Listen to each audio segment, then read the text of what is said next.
stacked up higher than a mesquite tree.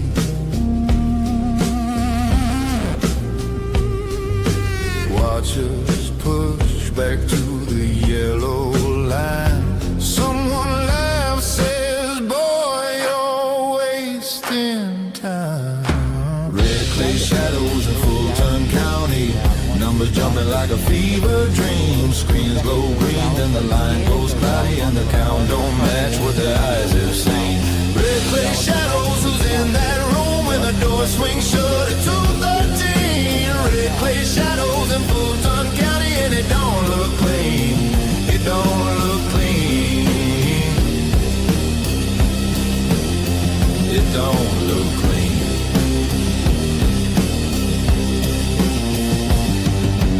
Phones out, catching corners of a hidden scene.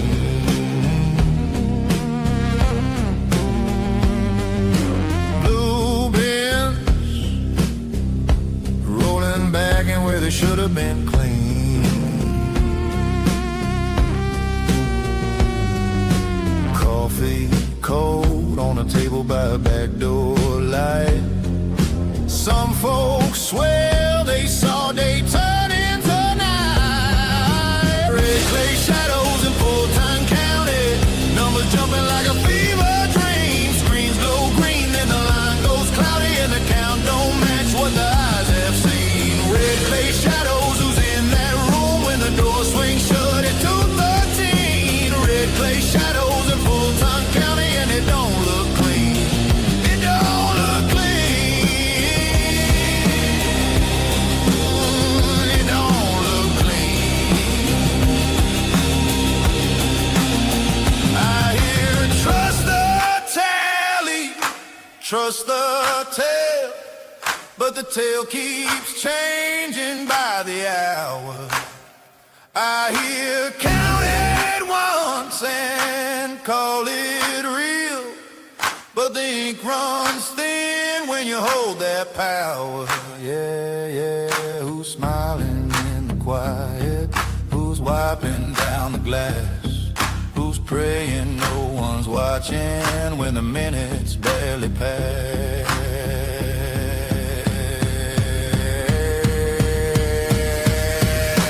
Red clay shadows in Fulton County, numbers jumping like a fever dream. Screens glow green, then the line goes cloudy, and the count don't match what their eyes have seen.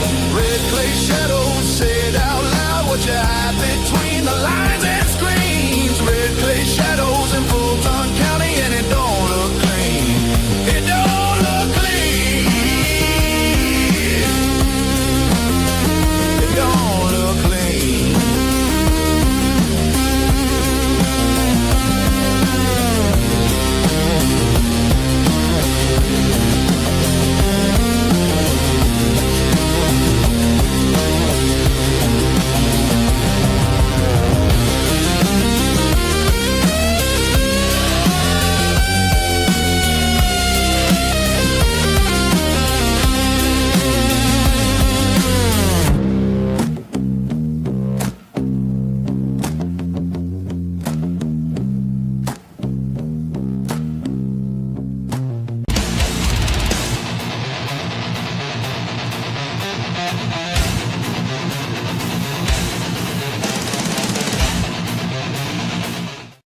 I still love that guy, man.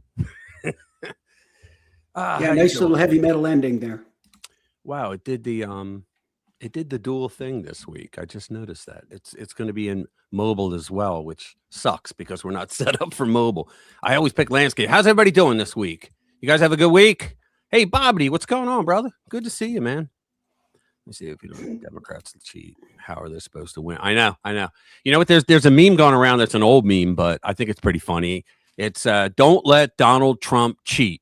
Pass the SAVE Act now. I love that. And they'll go, yeah, man, we can't let him cheat. Let's pass the SAVE Act.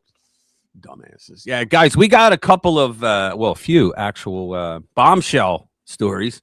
Some of you being up on politics may have already heard them, but let's go over some stuff we're going to go over tonight.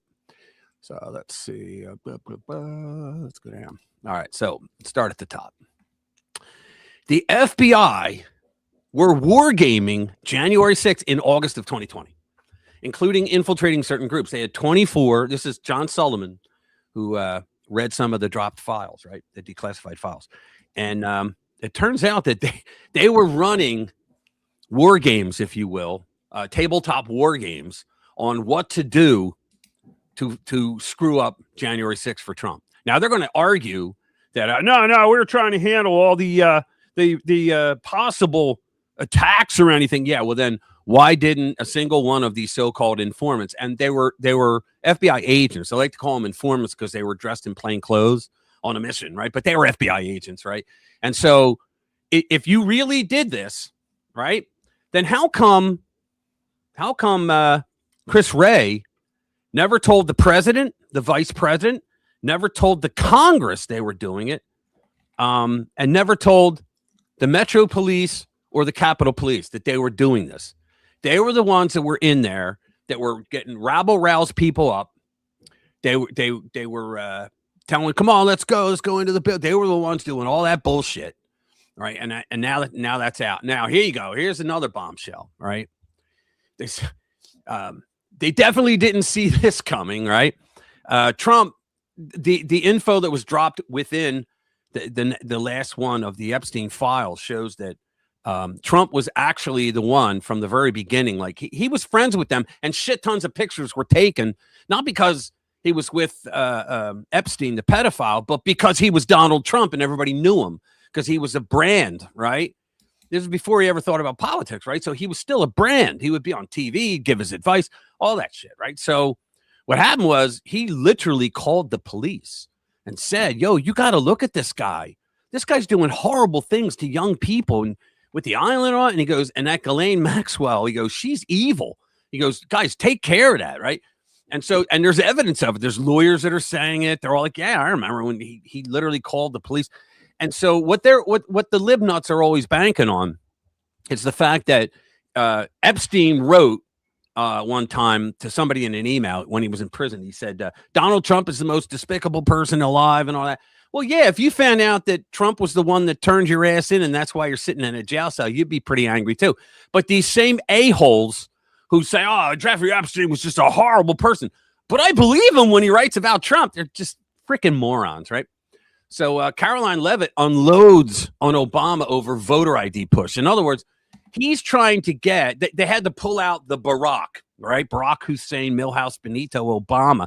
They had to pull his ass out from obscurity and to get them to say, you can't vote for the SAVE Act because it's Jim Crow version 2, right? Meanwhile, never mentions his party was solely the ones behind Jim Crow, right? Let's see if anybody else. Okay, so let's see the next one.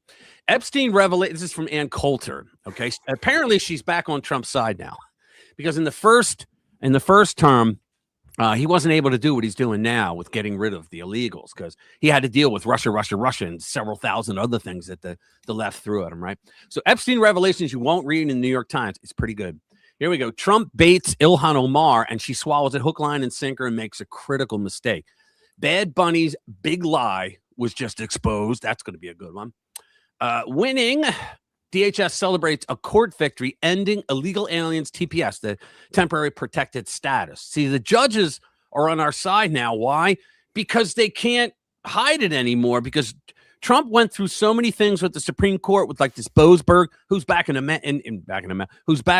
news again, by the way, for dumb things he's doing. Now he's telling them, bring back all those Venezuelan people from Venezuela that you deported there. No, up yours. We don't have to. He's ignoring.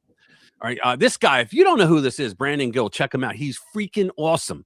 I think he's still a freshman, okay, in the House, and he's freaking awesome. He says radical Islam is an alien ideology that seeks to dominate American life. It's a video. It's going to be great. So here we go.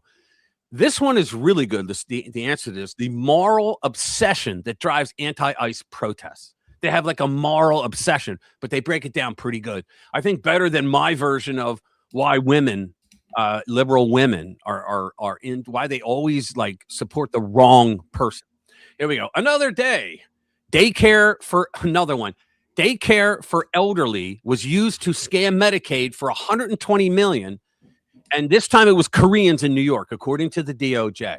So now we got Minnesota, Minneapolis. We got Washington State, Seattle. We have California, LA. And now we got Koreans in New York. Unreal. Okay. So Trump moves to strip U.S. citizenship in a new crackdown. It's about time. Here we go. Seditious 6. Democrat lawmakers probed by Trump threaten legal battle. Stephen Miller video. It's pretty good. Everything you need to know about the FBI's Fulton County election case. It's in there, and it's not everything because I know more. But if I know more, everybody knows more. All right. So Trump admin finds 3,364 unaccompanied alien children who went missing under Biden in Minnesota.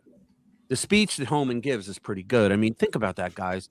When Trump was president and they were talking about he's got him in cages, even though Obama had him in cages and so did Bush, and I think Clinton for a little while, because the judge ordered them to protect the kids, to not be in with a bunch of adults that they don't know, right? Who could go violent at any time. So now they said, I think there were 84,000 kids under Trump, these illegals that were uncalled for, that were unaccompanied and all, and they couldn't find them. Well, the reason they couldn't find them was because they were being shipped off. These were the kids that their parents sent them off to take the 1,000-mile journey up to the border by themselves, right? They gave their little girls, their little daughters, they gave them birth control because they knew they would be raped. These were stories that were written. You know, I'm not making it up. And here they were unaccompanied. So CARA and other groups like that would go out and say to adults, look, you know, if you grab one of these kids and tell them to say that you're their kid, they'll get you in quicker because children are involved. So they did it. And so they separate them. They put the kid in this cage and the other one in that cage, right? And then when they're done, they give the deportation hearing to the guy in jail waiting his hearing, and they go, okay, go get your kid. My what? Oh, yeah, okay. And he just leaves. So these kids are all left. So what happened under Biden? They're saying, this is allegedly fact checkers, they're saying that they were taken and put either into the sex trade or into like the slave shit where you're making sneakers and shit. By who? What's that? By whom? Who the hell knows? Cartels and shit that were running that. But now here's 3,364 unaccompanied alien children. And let me tell you something. They found a hell of a lot more prior to that. Like in the beginning of the month of January, they found a lot more. But this he's highlighting.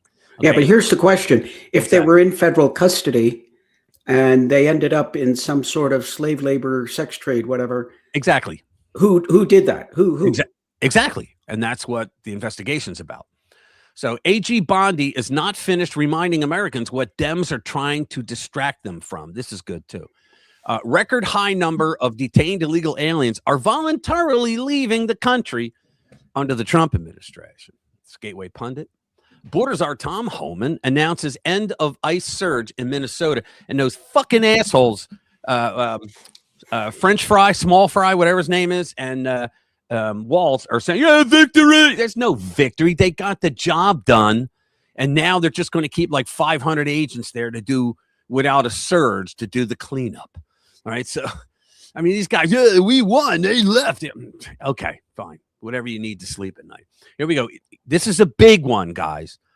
EPA repeals a rule in move that will lower car prices and energy costs. This was about, if you have one of those cars, because I do, actually, I think it was Obama that forced this on car manufacturers. When you pull up to a light and your engine shuts off, and then when you go to step on the gas, it starts up again. Well, that shit's expensive. And the car manufacturers, like what Trump's saying, he's not saying you can't do this anymore. No, he's saying you can still offer it if you want to, but it's not going to be mandatory anymore. Now they're all saying, oh, he wants to fuck the environment up. No, not at all. He's just saying we're not forcing you. So the great fascist Donald Trump is telling industries, look, we're not going to force you anymore to do what you don't want to do. If you don't want to offer it, don't offer it. Seriously, if you don't want to offer it, you don't have to anymore. If you want to, go right ahead.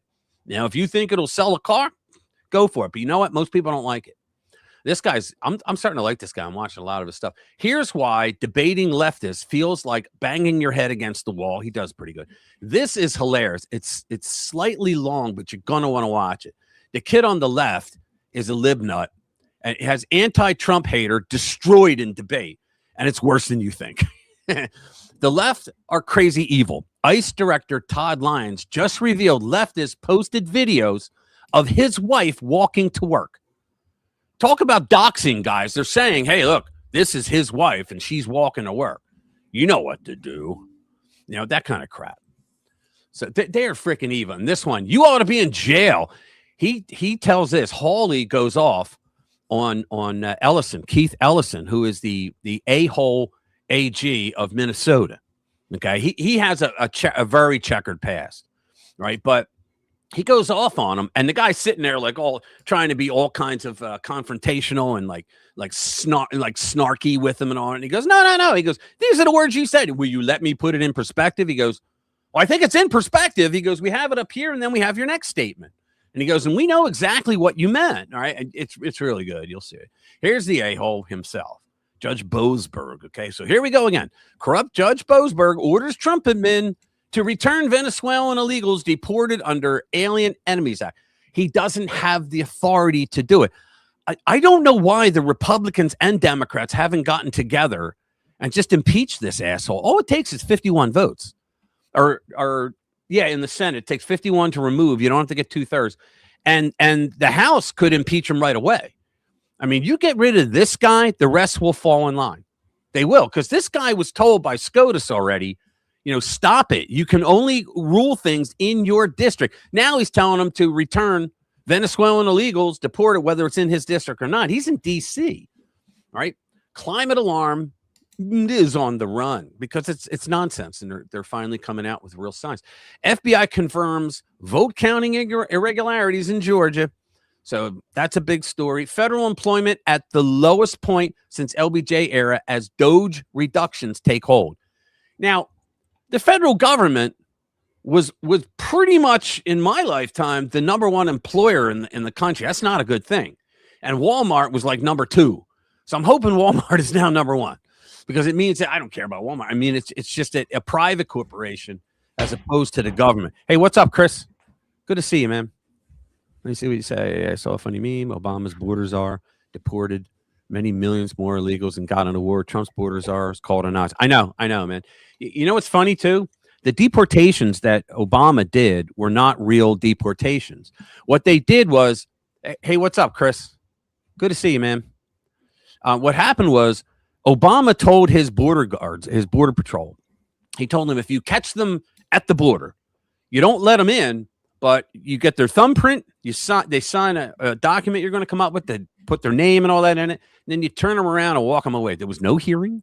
There was no final notice of deportation. They just sent them off, and they went.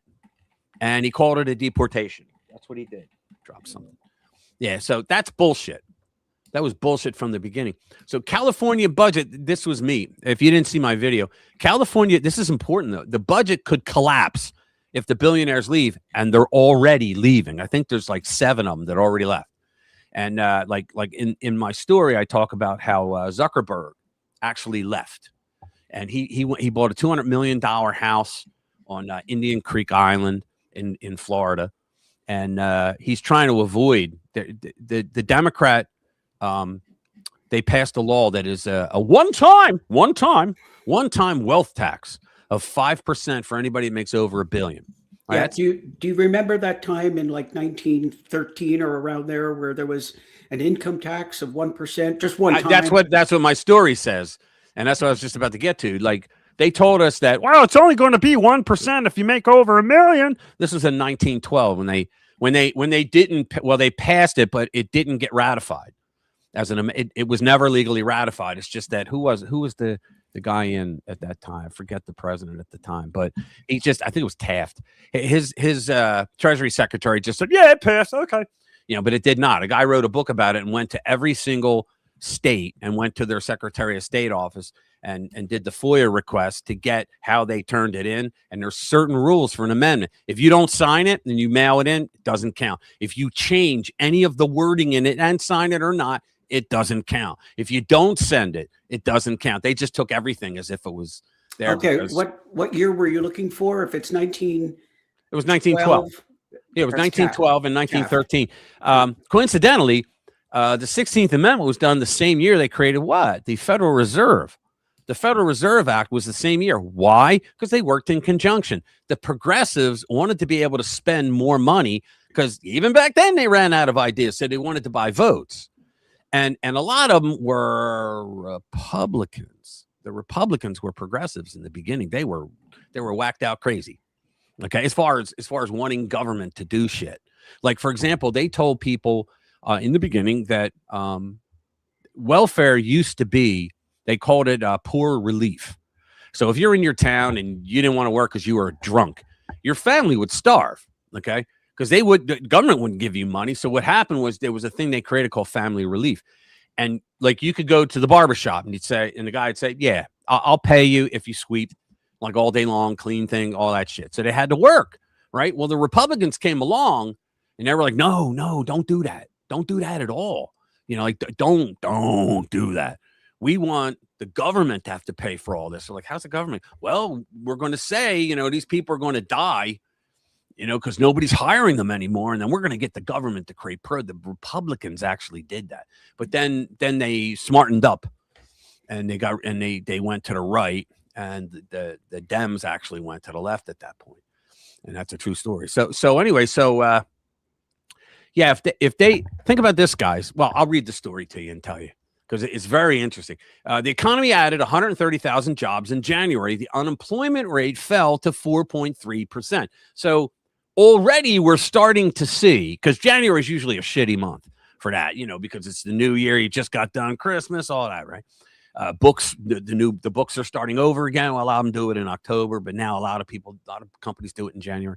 But it's pretty good. And so we're starting to see first 2 quarters, they said you're going to see everything explode in the economy. So ICE ramps up arrests against legal observers, which is not a thing, by the way. Legal observers, they say, I'm a legal observer. Okay, whatever. That's not a thing. Yes, it is. No, it really isn't. All right, here we go. Fetterman, my guy. If Iran strikes needed, I'll be the only Democrat who backs him. And he's also, I think, the only Democrat in the Senate that said, yeah, I'll vote for the SAVE Act because he's a serious guy. You know, if I'm telling you, if they put, maybe I won't vote for him, but if they put like a real fucking rhino up in Pennsylvania, I would vote for him over it. I would, because so far, like, he still believes in a lot of kooky shit, but nothing that's going to affect my paycheck or my life in Pennsylvania.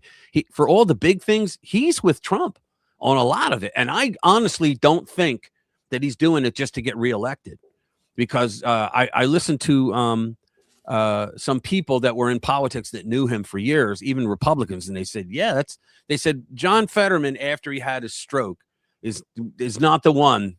You know, when they you know, put him through that debate and he shouldn't have gone in there and all that, and they had to help him out with the debate and all that. But it turns out that they said, no, the way he is now is how he always was. And I know Dr. Jade always says, you know, the more that he like heals from that and recovers, the more conservative he gets, which is true. So I actually like him a little bit. I can never say fully for any Democrat. So Mark Kelly, trying to break the U.S. justice system. This is about, remember Mark Kelly? He was the one who was in with the other 5, I think it was, Democrats that did the video that told servicemen and women, don't follow orders by this commander in chief. Don't do it.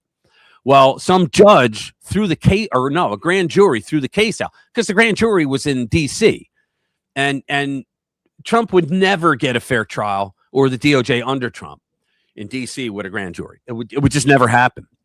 All right. So they're now appealing it, and they're going to go forward. I think what's going to happen is instead of indictment, the DOJ is just going to charge them, because Hegseth said, look, we can't have people doing that. This grand jury just did a real disservice to the United States, because we can't have that happen. We can't have people being told in the military, being told, chain of command, fuck it, who cares? All right. All right, and then we got the plethora. Each week, there's so many freaking stories. Don Lemon showed up in court today. for his arraignment. Yay. All right, so let me come back here. Who else? Who else? Hey, what's up, Robin? How you doing? Guys, if you don't know who Robin is, she does Courage is the Cure. I think her main gig is on Rumble, but she is also on YouTube. She's on X. She's really into privacy issues in Australia, and she is fighting the good fight to keep the dystopia out of government. I watched earlier. It was pretty good what you did. The video you did today. Let me see who else is here. Yeah. So guys, in the description, you can get her and 42. You can get their channels, and do me a favor and subscribe if you haven't. But I think everybody here knows you. But I get a lot of people that watch these after the live stream. So that's good. Thanks for being here. So let's start it off. Here we go. This one pissed me off. This is John Solomon. He's Just the News. He's a good guy. He used to be with The Hill until they went, woke, and then he left, created his own thing. Now he's a superstar, right? But this is in January 6th, they started wargaming it in August of 2020, 3 months before the election. All right, so give it a watch. Chest full of mucus. Try this to clear it out fast. Yeah. Did you know that breathing? Hold on. Sorry, guys. Got to go through the two of them. This President's Day, take control of your health care. Right now, All Family Pharmacy is running. I have enough of it. Let me get this correct. A year before January 6th, the FBI knew there might be some consternation about the election, given everything, given the Democrats already wargaming it. They thought this thing through, and they actually had plans specifically for January 6th, sir? Yeah, they did. They had a tabletop exercise that they ran in Boston in August of 2020, 5 months before January 6th occurred. The memos, which Kash Patel just turned over to Congress, he just found them recently, turned them over to Congress at the request of Chairman Barry Loudermilk, who's in charge of the J6 investigation now in the House, show that the FBI knew there was a strong possibility of a hanging election or a contested election, that both sides appeared to be agitated and could likely carry out that agitation to the point of violence. And they even devised very specific strategies. And one of them is to embed informants inside the groups where the most likely political violence or political agitation might. And those informants were FBI agents, but in plain clothes. Occur. That is something that the FBI did. We had 24 informants on the ground on the morning of January 6th. The second thing they recommended was mass prosecutions, even for the most minor of crimes. Exactly what the FBI did after January 6th. Now, there are two big things about that strategy. It's pretty clear the strategy was hatched months before, and that's what they carried out. It's not the strategy they used for the political violence that BLM and the far left conducted all throughout the summer and fall of 2020. So a very clear double standard. The second thing is they did embed informants in a lot of groups, including left and right groups, Antifa and right-wing groups. And they got lots of intelligence suggesting a bad episode would occur. We now know from Chairman Barry Loudermilk that while those warnings were very strong from the informants, the preparations and the warnings from the FBI to their brethren in the Capitol in Washington, D.C. did not exist. They didn't pass on the warnings from the informants. So two failed examples of the Chris Wray era of the FBI. Knowing something was going to happen, implementing a strategy that hurt conservatives but not liberals. You think about that. They didn't tell the President of the United States that they were doing this. They didn't tell the Congress, and they didn't tell Capitol Police or Metro Police. Why? Because they didn't want them to know. Why? Because they're going to say, wow, we were trying to do it for security reasons. You would tell everybody else so that you could coordinate with them. You don't want to be out there and doing something and have a cop come up and go, who the hell are you? You don't want to be like grabbing somebody undercover and somebody doing something bad and have the police come up and attack you, right? You don't want that. You would always coordinate. They didn't. What that tells you right there, guys, tells you right there that what they were doing was trying to create havoc. They were the ones that were telling people, like the Ray Epps, they were the ones telling people, let's go in, let's breach. That's what they were doing. And we're probably reading into some people that were in Capitol Police, but they're not going to tell you. Liberals and not warning the people who could actually prevent the violence from occurring. That is the legacy of the Chris Wray FBI. It's what we now have out in open. These documents are now out there for everybody to see. Pretty stunning, though maybe not so stunning given what we've learned about the FBI. Yeah. Is there any part of this that shows that they briefed, that Bill Barr and Chris Wray briefed the President of the United States, or briefed his staff, or briefed senior people at the White House after the tabletop exercise and after they came up with a plan of how to get informants? Is there any evidence at all that people that should have known about this were actually informed about it?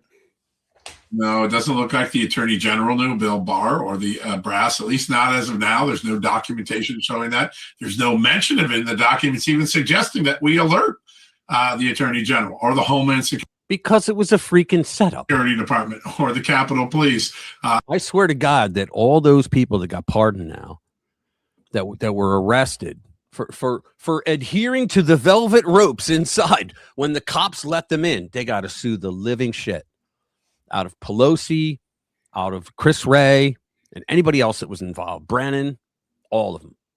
I don't know who. Yeah, I think it was Brennan was still there. Clapper.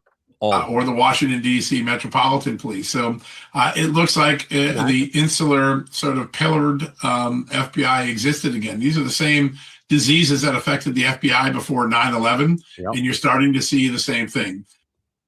And that's what Cash and Bongino were rooting out. Bongino's main job was to root out the a-holes in the Bureau. It was to get rid of them. What are you working on? Jade. What? Jade, can you hear me? Yeah. Oh, what are you working on? Yeah, no, I was just something came up. Oh, all right. Sorry. I'm sorry, I got distracted. Something came up. I thought you were working on something. Yeah, no, Like something to present. Just a message. Oh, cool. Yeah. All right, let's go back. Here we go. Hold on. Hey, what's up, Willie? Good to see you. Thanks for being here. Hey, what's up, Pam? Good to see you. How you doing? Let's see. Let's go back. Here we go. They definitely didn't see this one coming. All right, let's play it. This morning, a new document coming to light claims in the mid-2000s, President Trump called police about Jeffrey Epstein. Among the 3 million Epstein files released by the Department of Justice last month is a 4-page FBI report on an interview the Bureau conducted in 2019 with the man believed to be former Palm Beach Police Chief Michael Ryder. Ryder and his detectives began investigating Epstein for human trafficking in 2004. According to the document, Trump called Ryder around that time and said, "Thank goodness you're stopping him. Everyone has known he's been doing this." Ryder also says Trump said he threw Epstein out of his club, and he was around Epstein once when teenagers were present, and Trump got the hell out of there. The former police chief says Trump told him to focus on Epstein's associate, Ghislaine Maxwell, saying she is evil. Trump was one of the first people who was a whistleblower on Jeffrey Epstein. More evidence that Trump was the original Jeffrey Epstein whistleblower is coming out in the court documents. Trump was... And now you know why Epstein wrote publicly that Donald Trump was the most despicable human being he ever met,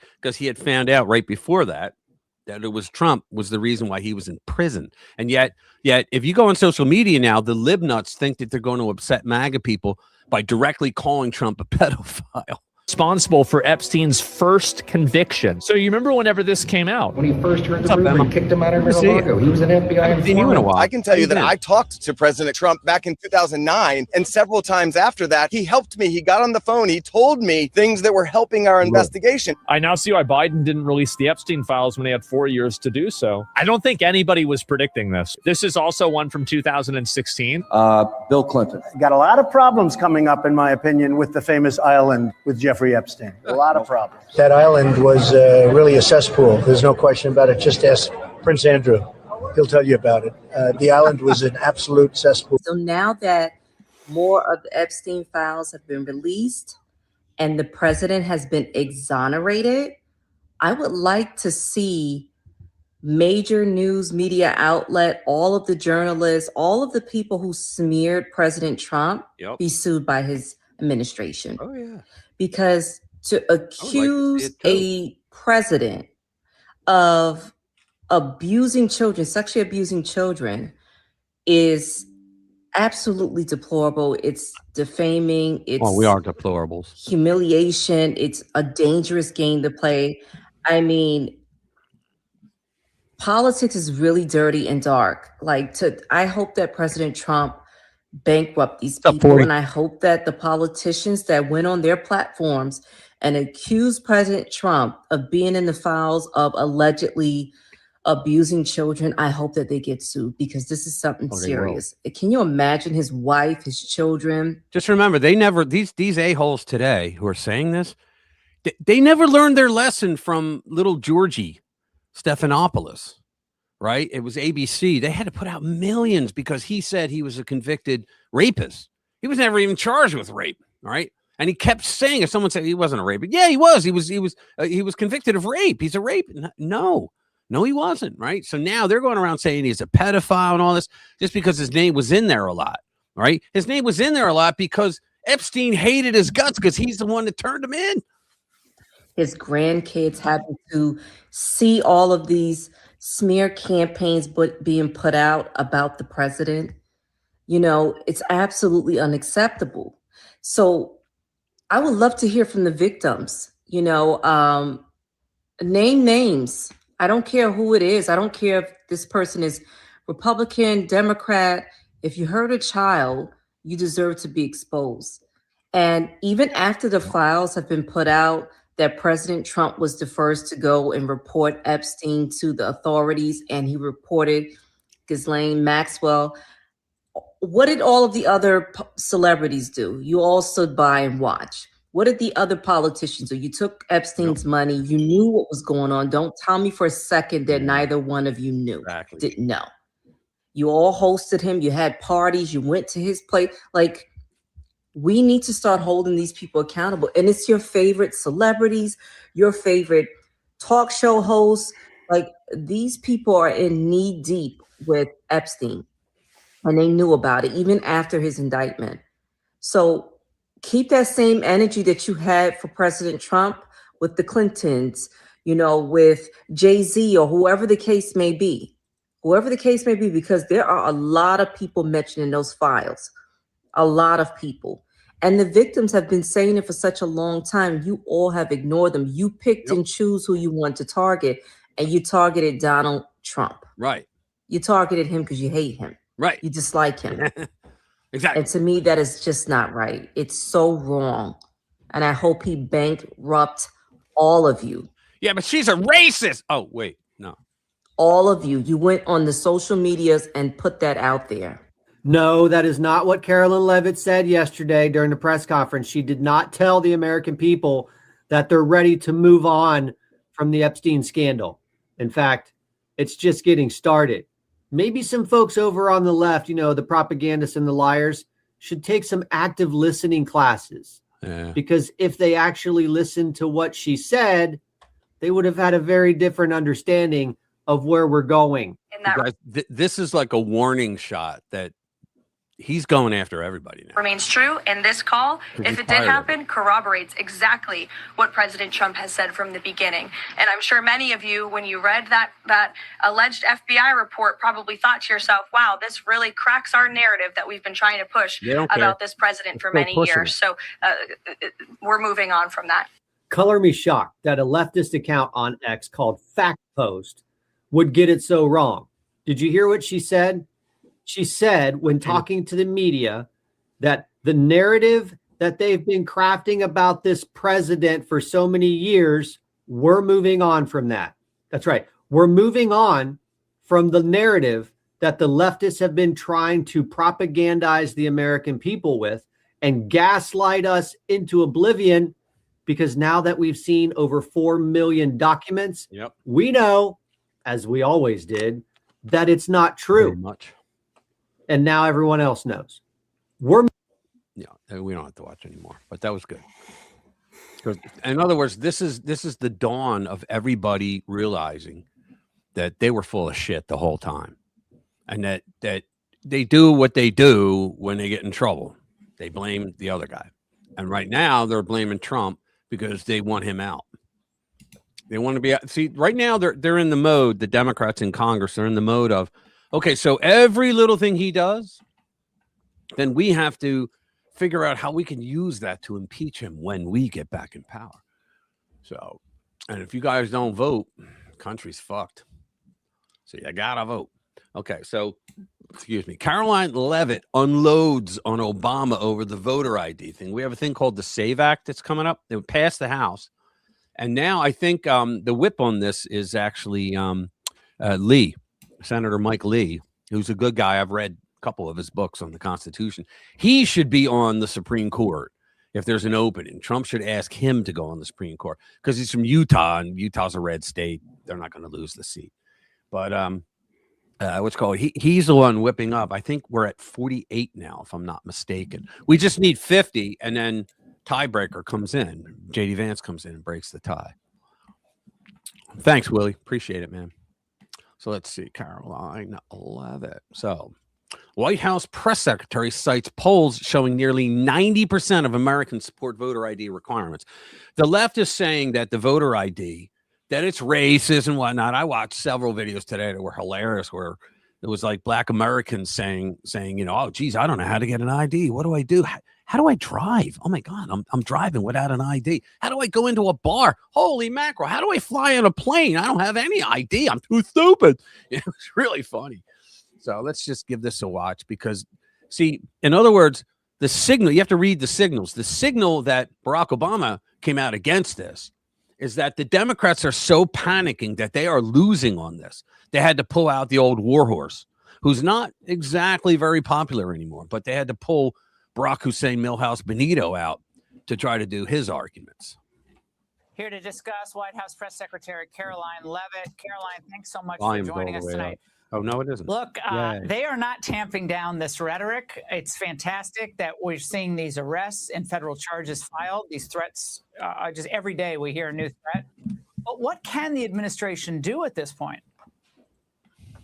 Laura, it's despicable rhetoric that continues to come from the left. And I'm so sorry to read that story about my colleague, Russ Vought, who is an amazing patriot, a great guy who loves this country. And for this individual to show up at Russ's home and to call him a fascist, again, as you just pointed out rightfully, it's the same rhetoric that we hear from not only elected Democrat officials, but also the legacy media. What I am proud of is that President Trump and Attorney General Bondi are not going to tolerate these vile threats against administration officials and against our brave men and women of law enforcement. The men and women of ICE have faced an 8,000% increase in death threats and harassment, illegal harassment. And I know DOJ is working very closely with FBI and the Homeland Security Task Force put together by Stephen Miller to hold these individuals accountable. We had a self-proclaimed Antifa member and domestic terrorist arrested out of Minnesota yesterday. So rest assured, to everyone in this country, no matter what you do or who you are, if you are making vile threats against public officials and the brave men and women who serve this country in a uniform, you will be going to jail. Caroline, it's been a rough few weeks with the stock market and the economy, you know, up and down, but a lot of downs. But today was a... Yeah, we don't have to watch the rest of it. All right. So let's see what's next. Let me bring it up. Did you see any you want to do next? I want to see that one about Ilhan Omar. There you go. So Ilhan Omar, Trump baited her, she swallowed it, and she made a critical mistake. So let's see. President Trump knows exactly how to throw a match into a can of gasoline. This time he aimed it straight at Ilhan Omar. Guilty. In a single tweet, he questioned her record, her loyalty to the country that she supposedly represents, and the pattern of abuse and fraud tied to Somali migration that many Americans have watched unfold in horror. Trump wasn't subtle at all. He was baiting her. And Ilhan took it. Hook, line, and sinker. What happened next was over the top, and a lot of people are now saying it could be her biggest mistake yet. For a congresswoman already under serious investigation over her sudden wealth, this is the last kind of attention she needs. Now, before we go on, I saw a video of her where she was on one of the left-wing networks, and one of the left-wing networks, and she was saying, look, if I get deported, I don't care. I have the kind of wealth now. She literally said this. I have the kind of wealth now that I could go and live a very comfortable life in Somalia. Really? I mean, one time, wasn't there like an earthquake there one time? And it was like 150,000 people were homeless, $12 damage. Yeah. I heard about that. Yeah. So what, let's see, here's the tweet. So Trump, Somalia has come in. What they've done to our country, these people, they've come into our country, and what they've done with that fake congresswoman, she's so bad. So Ilhan responded, but she was so triggered that she may have made her most critical mistake yet. She suggested Trump should be executed. Now she could be arrested for that, because ever since Reagan was shot by Hinckley, I think his name was, ever since he was shot by him, they now made it like you can't even say anything like that. You can't write it. You just can't, because you're going to get a visit from and I'm sure she got a visit. Ilhan Omar, Representative Ilhan Omar, wrongly calls President Trump leader of the pedophile protection party and calls for him to be executed. Speaker Johnson said that Speaker Johnson needs to have, Ilhan removed from all committee assignments, and she should be expelled, actually. Yeah, so she writes, the leader of the pedophile protection party is trying to deflect attention from his name being all over the Epstein files. See, guys, it's like they glommed on to the Epstein files because Trump didn't want to put it out. Well, you know what? Now that he's releasing everything, it's coming out. They're in a shitload of trouble because they were involved a hell of a lot more than he was. Okay, he wasn't even involved in the nefarious stuff they did, but they're calling him a pedophile anyway. So she wrote, at least in Somalia, they execute pedophiles, not elect them. So, well, here's the thing, Rich. I tell you what, you send an email or say on one of your videos something to the effect that you would like to see that happen to the president, and see how quickly somebody comes to your door. Right. Oh, yeah. Oh, absolutely. Yeah. And the Secret Service has to go there and talk to you.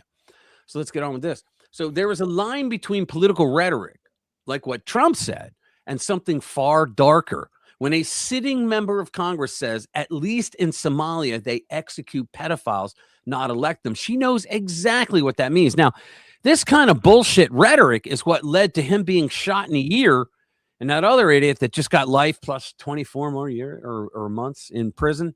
24 months as a dead person in prison. That's pretty harsh. But yeah, so I mean, that's the kind of rhetoric that got him shot, for Christ's sake, right? So you can't casually mention execution in reference to a sitting president who has already survived 2 assassination attempts and pretend it's just banter. We're living in a moment where left-wing political violence is not soaring. The temperature in this country is already sky high, and they keep saying that it's the right-wing violence that is higher. And this is only because they add the skinheads to it, as if skinheads are right-wing. Skinheads are left-wingers. They're socialists. The leader of the skinheads are the white nationalists was that guy, Richard Spencer, right? He was interviewed by Dinesh D'Souza, and he said, yeah, I guess I'm a socialist then, aren't I? Because those are the policies I agree with what Dinesh got him to admit to, right? But so when they add all those in there, right? Or they'll say that Muslims are right-wingers because of their religion, right? They call them conservative right-wingers because they have nothing to do with conservatism.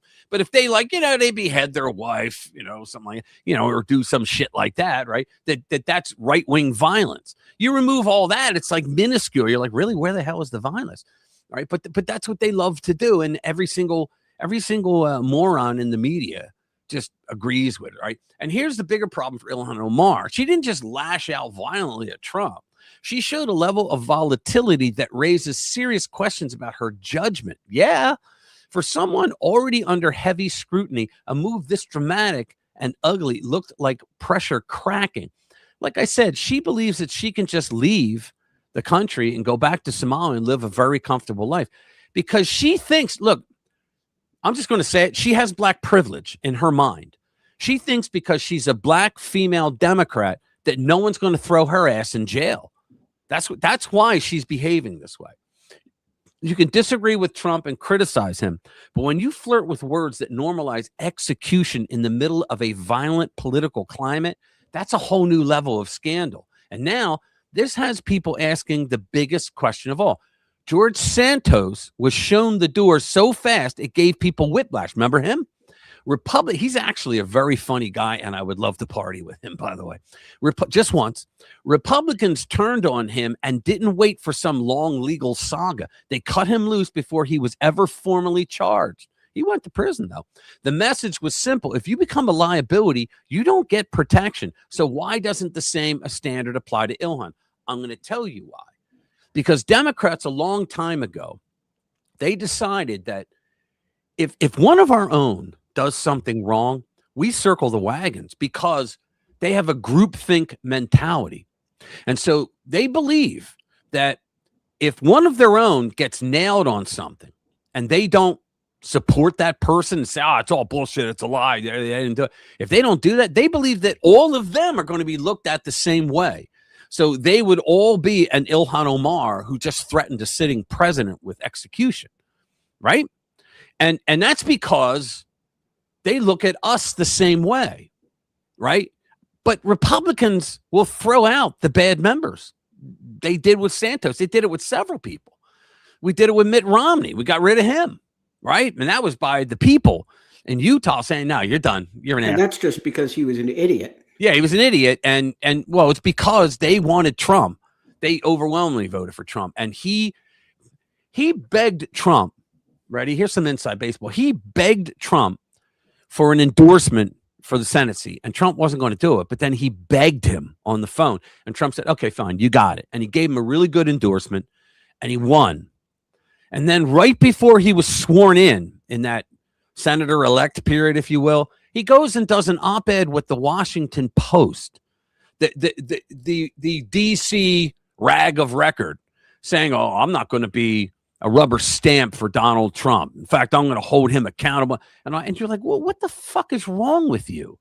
Right? Because he thought that the left and the media would kiss his ass after that. That's what he thought, and not realizing that they let him publish that op-ed because they were laughing at him. They used him as a tool to say, look, even a Republican, he's barely a Republican. They wanted to say, look, even a Republican can't stand, right? Omar is sitting in Congress right now while facing serious scrutiny and multiple investigations tied to alleged fraud, money laundering, and immigration questions. Like, here we go. This is Mala Joy. Do not let this fade. Keep the pressure on Ilhan Omar and Ahmed Nur Saeed Elmis. There's a name. Omar's brother marriage certificate. There it is. That's the marriage certificate, right? It has denaturalize and deport her, and they can, because you know what they can do too? She got naturalized based on her parents. Her father lied in his application when he came to the United States and applied for citizenship. He lied because they ask you, have you been or are you now a part of any communist organization or party? And he said no. And it turns out he worked for the communist regime in Somalia, and he had to get the hell out, not because they were going to kill him, but because he was a communist, and the people, the non-communists, if you will, they were attacking the government and saying, get the hell out, we'll kill you, right? Because of the way they treated him for decades. And so they had to take off. They went to where the hell they went to Kenya and were in a refugee camp for a while, and then they came to the United States. Well, he lied. So because he lied, she could be denaturalized because of that. Well, apparently they also lied on her behalf. Her age changed, her date of birth, her year of birth changed, so that, because I guess when her father got naturalized, she was 19, and then suddenly her date of birth got changed, so she was 18, so she could be included. Right. I mean, everything about her is a fraud, because every single thing about Somalia is a fraud, because they're all a bunch of communists and they're all on the take. She's completely repulsive. Right. They never met a scam they didn't like. Right. All right. Let's get into the Bad Bunny. I was going to say, do you just want to talk about Bad Bunny for a minute? I do. Now, you guys, Ludwig, what's up? How you doing, brother? Oh, Linda, how you doing, girlfriend? How you doing? Good to see you guys here. Anybody else? Oh, Bass, you're here too, man. When I read, sorry guys, I can't see who's here. I got to get a dual monitor. What's going on, Bass? Anglo, brother, there you are. How you doing? Let me see. Yeah, I got a bunch of people. I got to stop talking to them. What's up, Chris? Good to see you. My German Shepherd here. Let me see. So, yeah, a lot of guys. I'm sure everybody heard of the they heard of the Bad Bunny thing with the Super Bowl. Here's my take on it before I get into this. For example, in the 1970s, at 8:00 at night on Tuesday nights, what was all of America doing? Do you know, Jade? On what night? Tuesday nights at 8:00, CBS. What were they watching? All in the Family. Oh, the okay. Overwhelming majority of Americans. The streets were empty. You're like, where the fuck is everybody? Because they were in watching Archie Bunker, right? They were watching All in the Family. In the 1990s, what was everybody doing? They were watching Seinfeld. We have, like you guys do, okay? We have these cultural markers like that. So now, hey, what's up, Louie? Good to see you, brother. So now we have thanks to the left, we have no more cultural markers with cancel culture and anti-everything American. The only thing we had left was the Super Bowl. Okay. Everybody here watches the Super Bowl except me. Okay. So everybody watches the Super Bowl and they had to fuck it up. Roger Goodell had to fuck it up by putting someone in that sang in Spanish. And I have all these libnuts that I'm fighting with on Facebook, and I love every minute of it. But they're all turning around saying, he sang in another language. They're making fun of Trump because Trump said nobody could understand him. And like, 47% of the country. And I'm like, yeah, what does that mean, dumbass? It means 53% do not understand him, right? But did you hear some of the words? Because Benny Johnson did a video on this, and he showed the words to the song. And so I showed them the words in a screenshot, and I said, you want your mother who understands Spanish listening to that? How about your daughter? Are you really going to support that? It said P word with D word, push it in. P word with A word, push it in. These were the lyrics of the song. And they're like, he didn't actually think. Yeah, he did. It's official. And guess what? They violated federal law. See, the FCC over here is the Federal Communications Commission. They have a law. It's what is it? USC 8. It's 18 USC 6201, something like that. I have it. I'll show it to you. But the thing is that it says that TV and cable, okay, that you can't say obscene and lewd things like that. And yeah, even if it's in Spanish, right? You can't say things like that. You get like between 2 and 10 years in prison, $50,000 fine, and whatnot for each offense. Well, you can't say it in English. You can't say it in Spanish either. I know. 47% of the people understand it. There you go. And that was that, right? Plus, if you think about it, the name of the song, what does it represent that he sang? The name of the song represents debauchery. I mean, the entire thing, the act, it was debauchery, gambling, hookers, chicks twerking. I mean, some of the chicks were pretty fucking hot, right? But still, it was garbage. Now, I only watched it afterwards. I went on YouTube because I wanted to do a video on it, but it was so bad I couldn't. They got accolades on YouTube. I'd probably get a strike for some of the shit that they had. But it was all debauchery, right? So now, Rich, I heard it was family friendly. I saw the articles from CNN. And all those guys. I know it was very family friendly. If your family's a bunch of monsters, the luge is the only sport. Yeah, but you know what, Louis? The men's curling team. What happened? The American curling team. What the hell happened? Oh, Anglo. Thank you, sir. Really appreciate that, brother.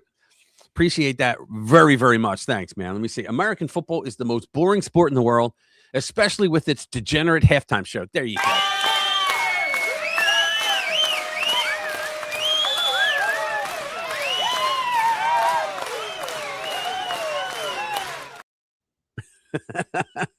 I have to disagree a little bit. Now, I haven't watched football in a while, but between that and hockey, I think it's one of the better sports that we have. I just do. So appreciate it, bro. Yeah. See, now, if I'm going to throw in, I'm not a spectator sport person at all. I'm not either anymore. And, you know, it just, I mean, the best thing that happens, we went out to dinner on Sunday. Right. And we drive into the parking lot of the mall, and there's like nobody there. Post-apocalyptic. There's like 4 cars in this lot that'll hold 2,000. And I'm thinking, what's going on? Well, the stupid bowl was still on. There was like nobody in the whole mall. There was like 3 couples in the restaurant, in this huge restaurant. That's hilarious. So that's the only thing I find about that. And the Super Bowl is on. Yeah. Yeah, it's empty. You can go shopping. All right, here we go. So after the Bad Bunny smutty Spanish Super Bowl halftime show, the left-wing bots were out in full force. That's another thing. They found out that on most social medias, about 75% are bots of the libnuts. They're all bots, AI bots created. So, all right, start over. After the Bad Bunny smutty Spanish Super Bowl halftime show, the left-wing bots were out in full force, calling it a massive success, claiming it was the most popular Super Bowl halftime show of all time. Meanwhile, TPUSA beat them in the ratings. Even more popular than Dr. Dre, Eminem, and Snoop Dogg. Okay. These claims were so preposterous that it was giving 2020's 81 million election vibes all over again. And just like with that fiasco, nobody was buying this nonsense either, especially when the crowd reacted like this. Here we go. Ready? Breaking. Someone recorded. This was great, too. Somebody actually recorded the people in the audience. Most of them are going, what the hell is that? Remember that when Bill Murray used to go, what the hell is that? What the hell? I know what that. What the hell is it? Remember that? That's exactly what they look like. Watch this. There's one girl dancing. Okay, watch the rest.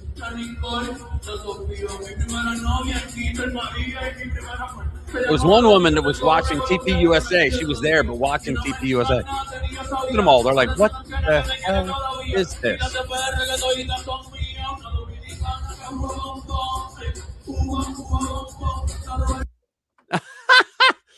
Oh, you gotta love it, man.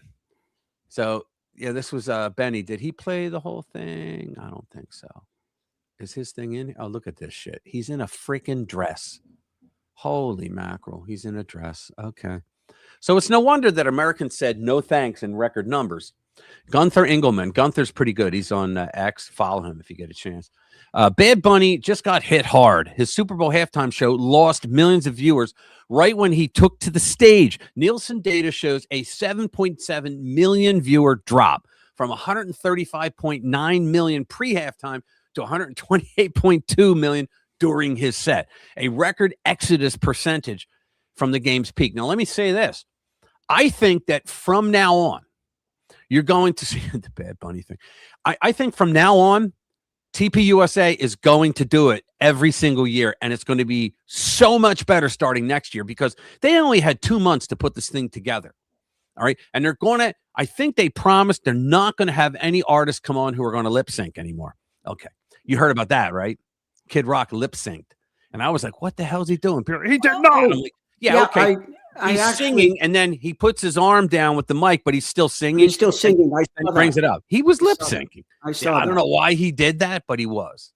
Australian rules football is a proper sport. Anglo, I agree with you, but you guys call it soccer. Or we call it soccer. No. Australian rules football is not soccer. That's different. Oh, really? Yeah. Oh, I never knew that. Okay. Shows how much I know. So Australian soccer. Let me see. Robin, are you still here? Can you explain for us? Because she's our resident Australian person. Let's see. Damn, I forgot. Rough day at the car wash. What's up, Jimbo? Jimmy from Philly in the house, guys. All right. Let me get back to this. Here we go. Was it something he said? Probably. Bad Bunny lost millions of viewers during his halftime performance, which you may remember was in Espanol. The crowd didn't comprende either. Yeah. She's complaining. No one's dancing.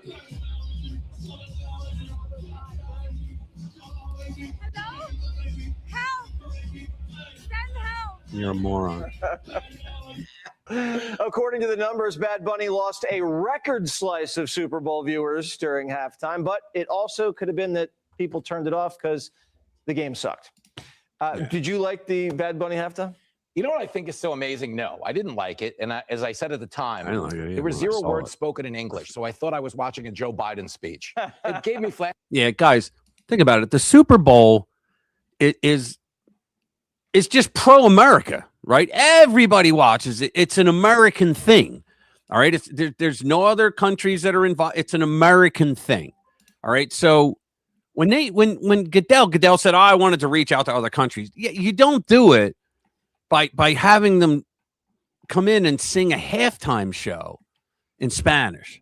It's just the dumbest thing you could have done. Flashbacks to the State of the Union. But is it not amazing that Bad Bunny was at the Grammys bashing ICE? A week later, he deported 6 million viewers, kicked them right off the broadcast. That's and funny. what you saw there for the people who were in the crowd trying to act into it, it reminded me when Minneapolis Mayor Jacob Frey was trying to act like he liked Somali food. Yeah, He was yeah. just trying to choke it down. But this is the problem with a guy not speaking English. Every song becomes a B-side. You know when you go to see a famous band? Yeah. Like what Paul McCartney will say this. He'll go, sometimes I like to play wing songs, or as you guys call them, bathroom breaks. So he plays a few Beatles jams and he goes, well, here comes another bathroom break. Bad Bunny is playing nothing but wing songs because nobody in the audience knows it.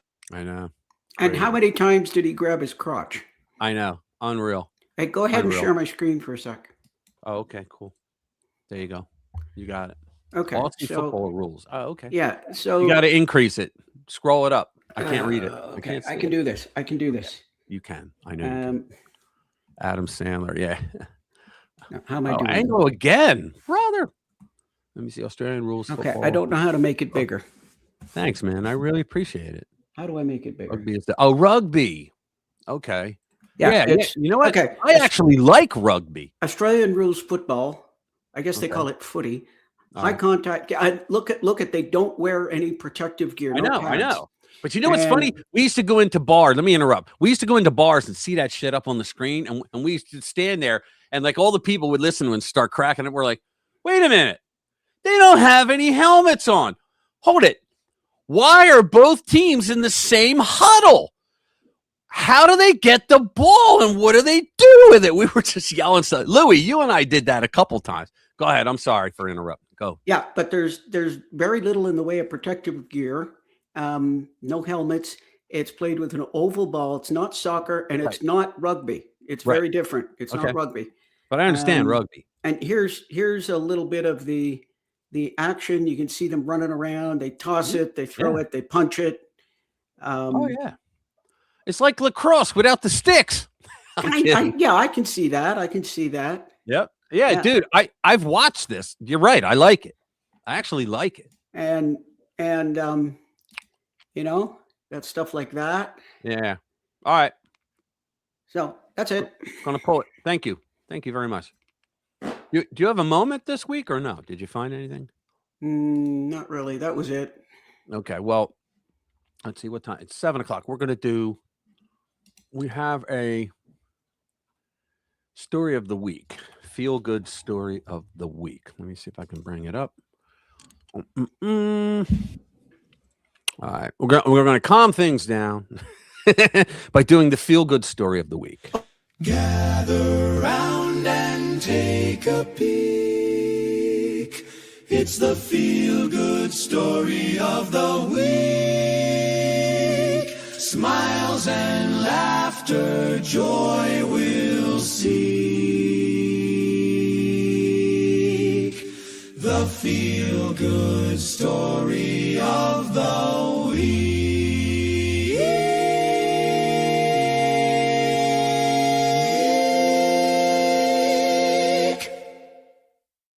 I actually did make you guys go through that, and I am sorry. Yeah, the dog yawned. It made me want to yawn.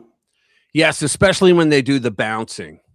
You know what else I like? Lifeguard running. Remember that? They're running. Look, they're running. When they were watching Baywatch.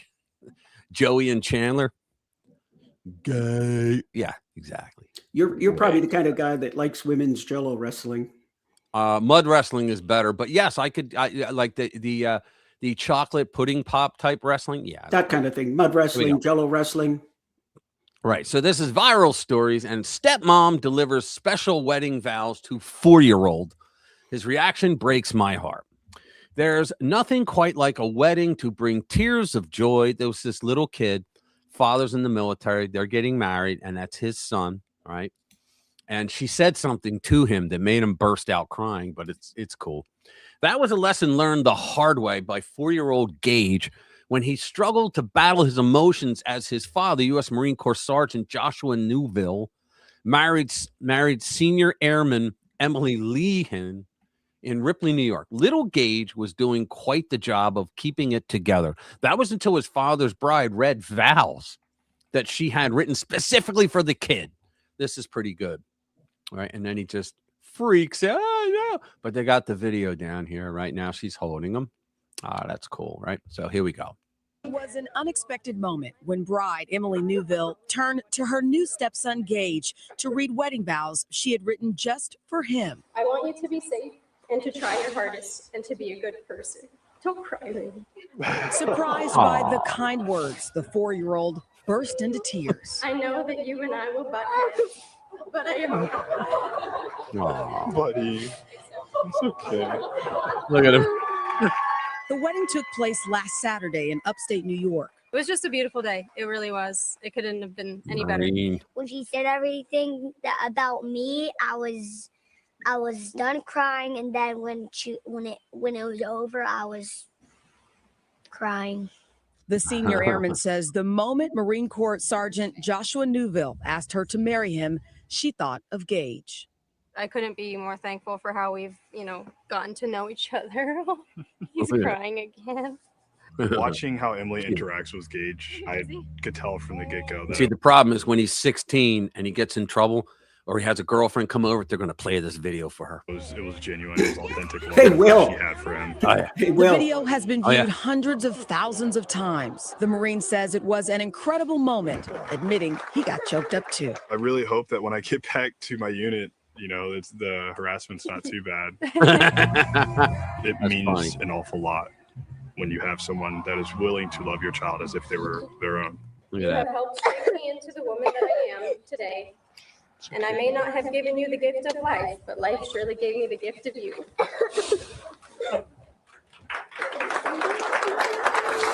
Aw. Isn't it sweet? Yeah, shut up. Yeah, that was sweet. I know. Oh, let's all have a collective awe. One, 2, 3. Oh, yeah, exactly. Record-breaking goal kicker on our team for our league. Seriously? Did you? Cool. So now, what's the next? Want to talk about the DHS win? Which one's that? Is Ending that the in- illegal aliens temporary protected status. Oh yeah, TPS. That's got to be good. That's got the to way. be Well, it's been there since what, 1939 or something. But the way Obama pushed it, Obama did things like Obama guys was the one who set up the fraud pipeline in places like Minnesota, right? And he set it up so that it looked like money was going. U.S. Taxpayers are paying for NGOs to go and help people, right? Or we're going to create these programs to help the poor and people like that, and indigent people and all that. Well, here it was just a pipeline for fraud, all of it, because they did like no audits. They did nothing like that. All right, so here we go. So from PJ Media, DHS celebrates court victory ending illegal aliens temporary protected status.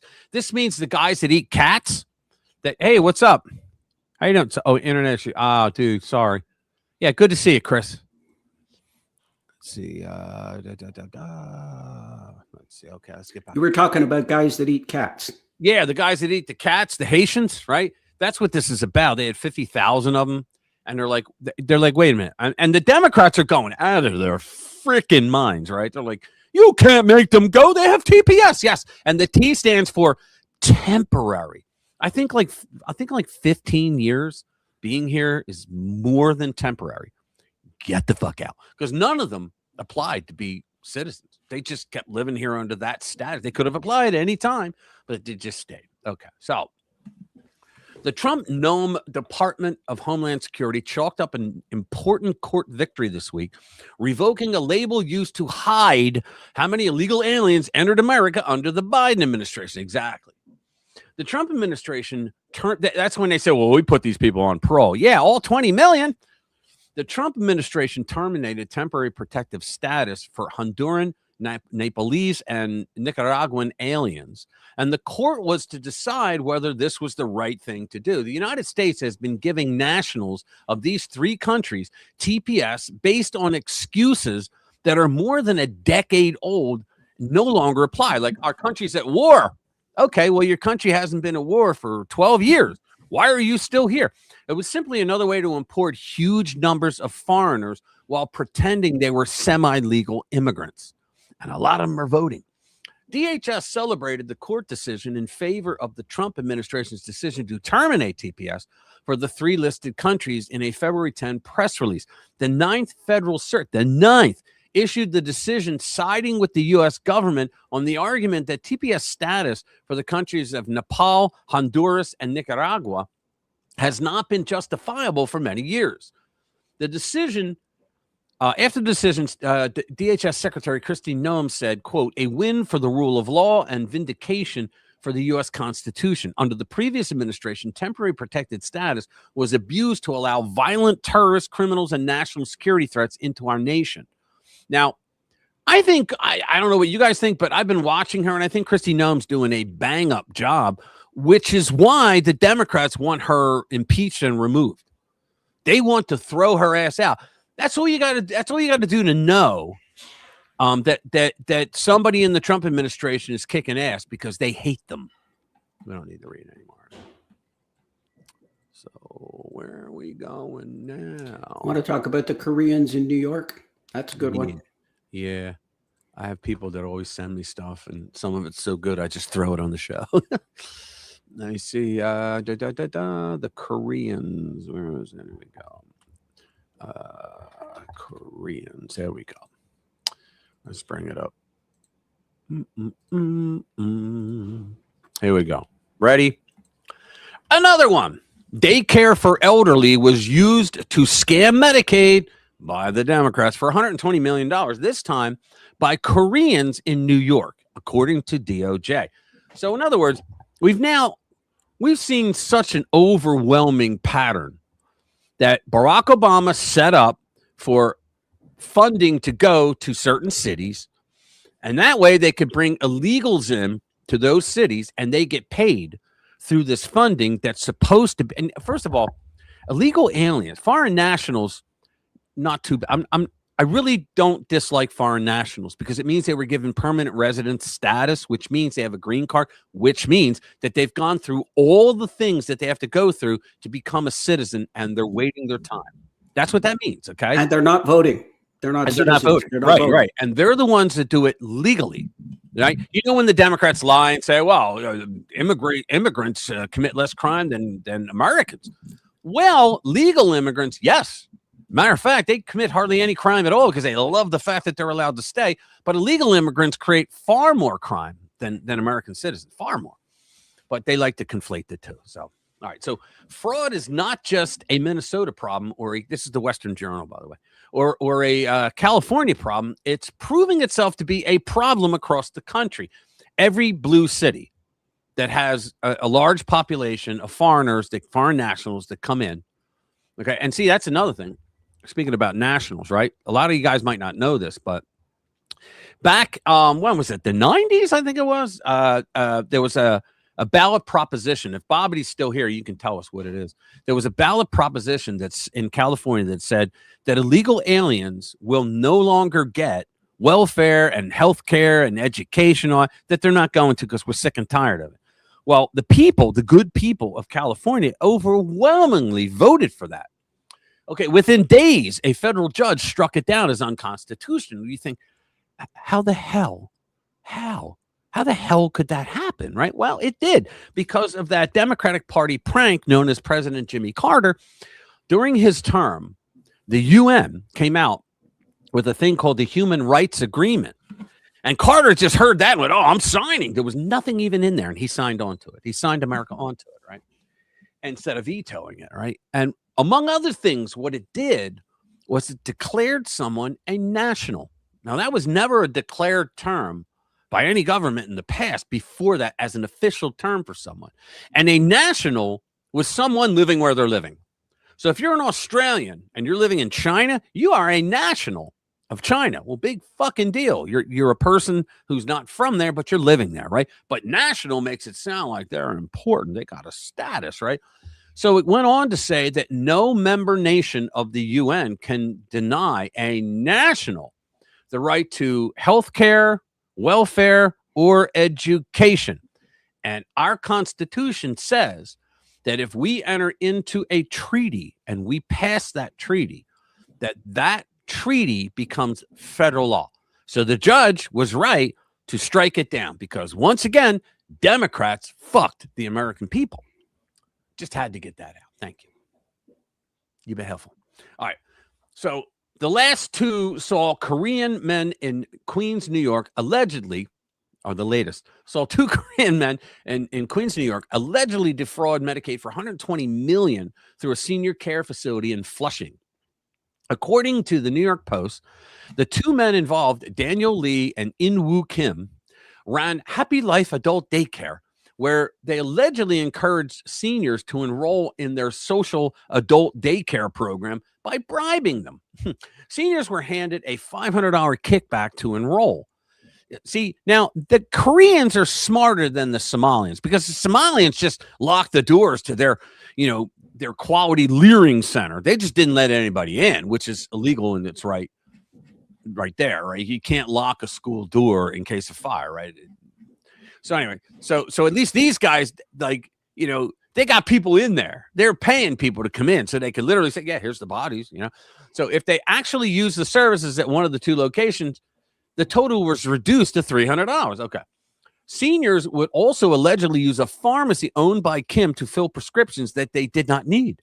According to authorities, doctors, healthcare workers, and acupuncturists were also in on the scheme, allowing the elderly to get prescriptions for epilepsy pain. I don't know how to find relief patches. Okay, whatever they are.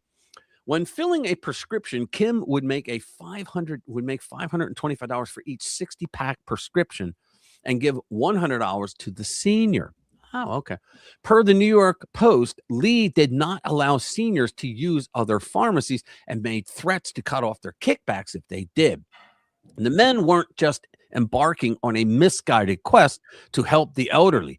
They were allegedly helping themselves as well. Well, so is every scam like this. I'm surprised at the Western Journal. Records say Kim has a home in Long Island that last sold for $1.2 million, while Lee lived in a small apartment in Flushing, choosing to gamble frequently, which is why he lives in a small apartment in Flushing. The complaint against the man alleges Lee withdrew $124,000 at a casino in Yonkers. All right, so we know all that. Speaking of Flushing, I'm going on one of those wild tangents, Jade. Speaking of Flushing, New York, in Flushing, New York, years ago, okay, there was this building, and actually it was two buildings, and there were Black Americans that were living there, okay? And there were a bunch of white people in Flushing, New York that wanted them the hell out of there. Now, was it because they were causing all kinds of disturbances? No, they were actually adults that had children. They were family people. Were they not paying their rent? No, they actually were. They were paying their rent. They kept their place clean. They were just model citizens. Well, then I wonder what it was. Okay, so you know what it was. So what happens? They just want to get rid of these people. So Chuck U. Schumer had just graduated from law school, and he was going to run for some city thing. He wasn't even in the House of Representatives yet. It was a city job, it wasn't their, it was like a zoning thing or something. He was running for that office, and he went to them and said, look, if you vote for me, I'm going to get them out of that building. This is Chuck Schumer. This is why Chuck Schumer has never called Trump a racist. Okay. Because he knows Trump knows the story because Trump's from New York. Okay. So what he did was, he had a plan and he did it because they did elect him and he did it, but it backfired on him. What he did was he said, okay, what we're going to do is we're going to we're going to condemn those apartment buildings and say that we're going to rebuild them at the expense of the taxpayer so that the people that live there can have a better home, and they'll go for it. He told them this in a meeting because I read the story of a guy that was at that meeting and ratted him out. And so years ago. So what happened was they were going to condemn it so they would rebuild the building, right? But then they were going to convert them into condominiums. And he told the people, that the racists, he said, so we'll convert them into condominiums and we'll give them first right of choice to purchase them, but we know they won't be able to buy them. So then they will sell them to white people, and that's how you get rid of them. They're like, yay, Chuck Schumer. So, they voted for him, and he fucking did it.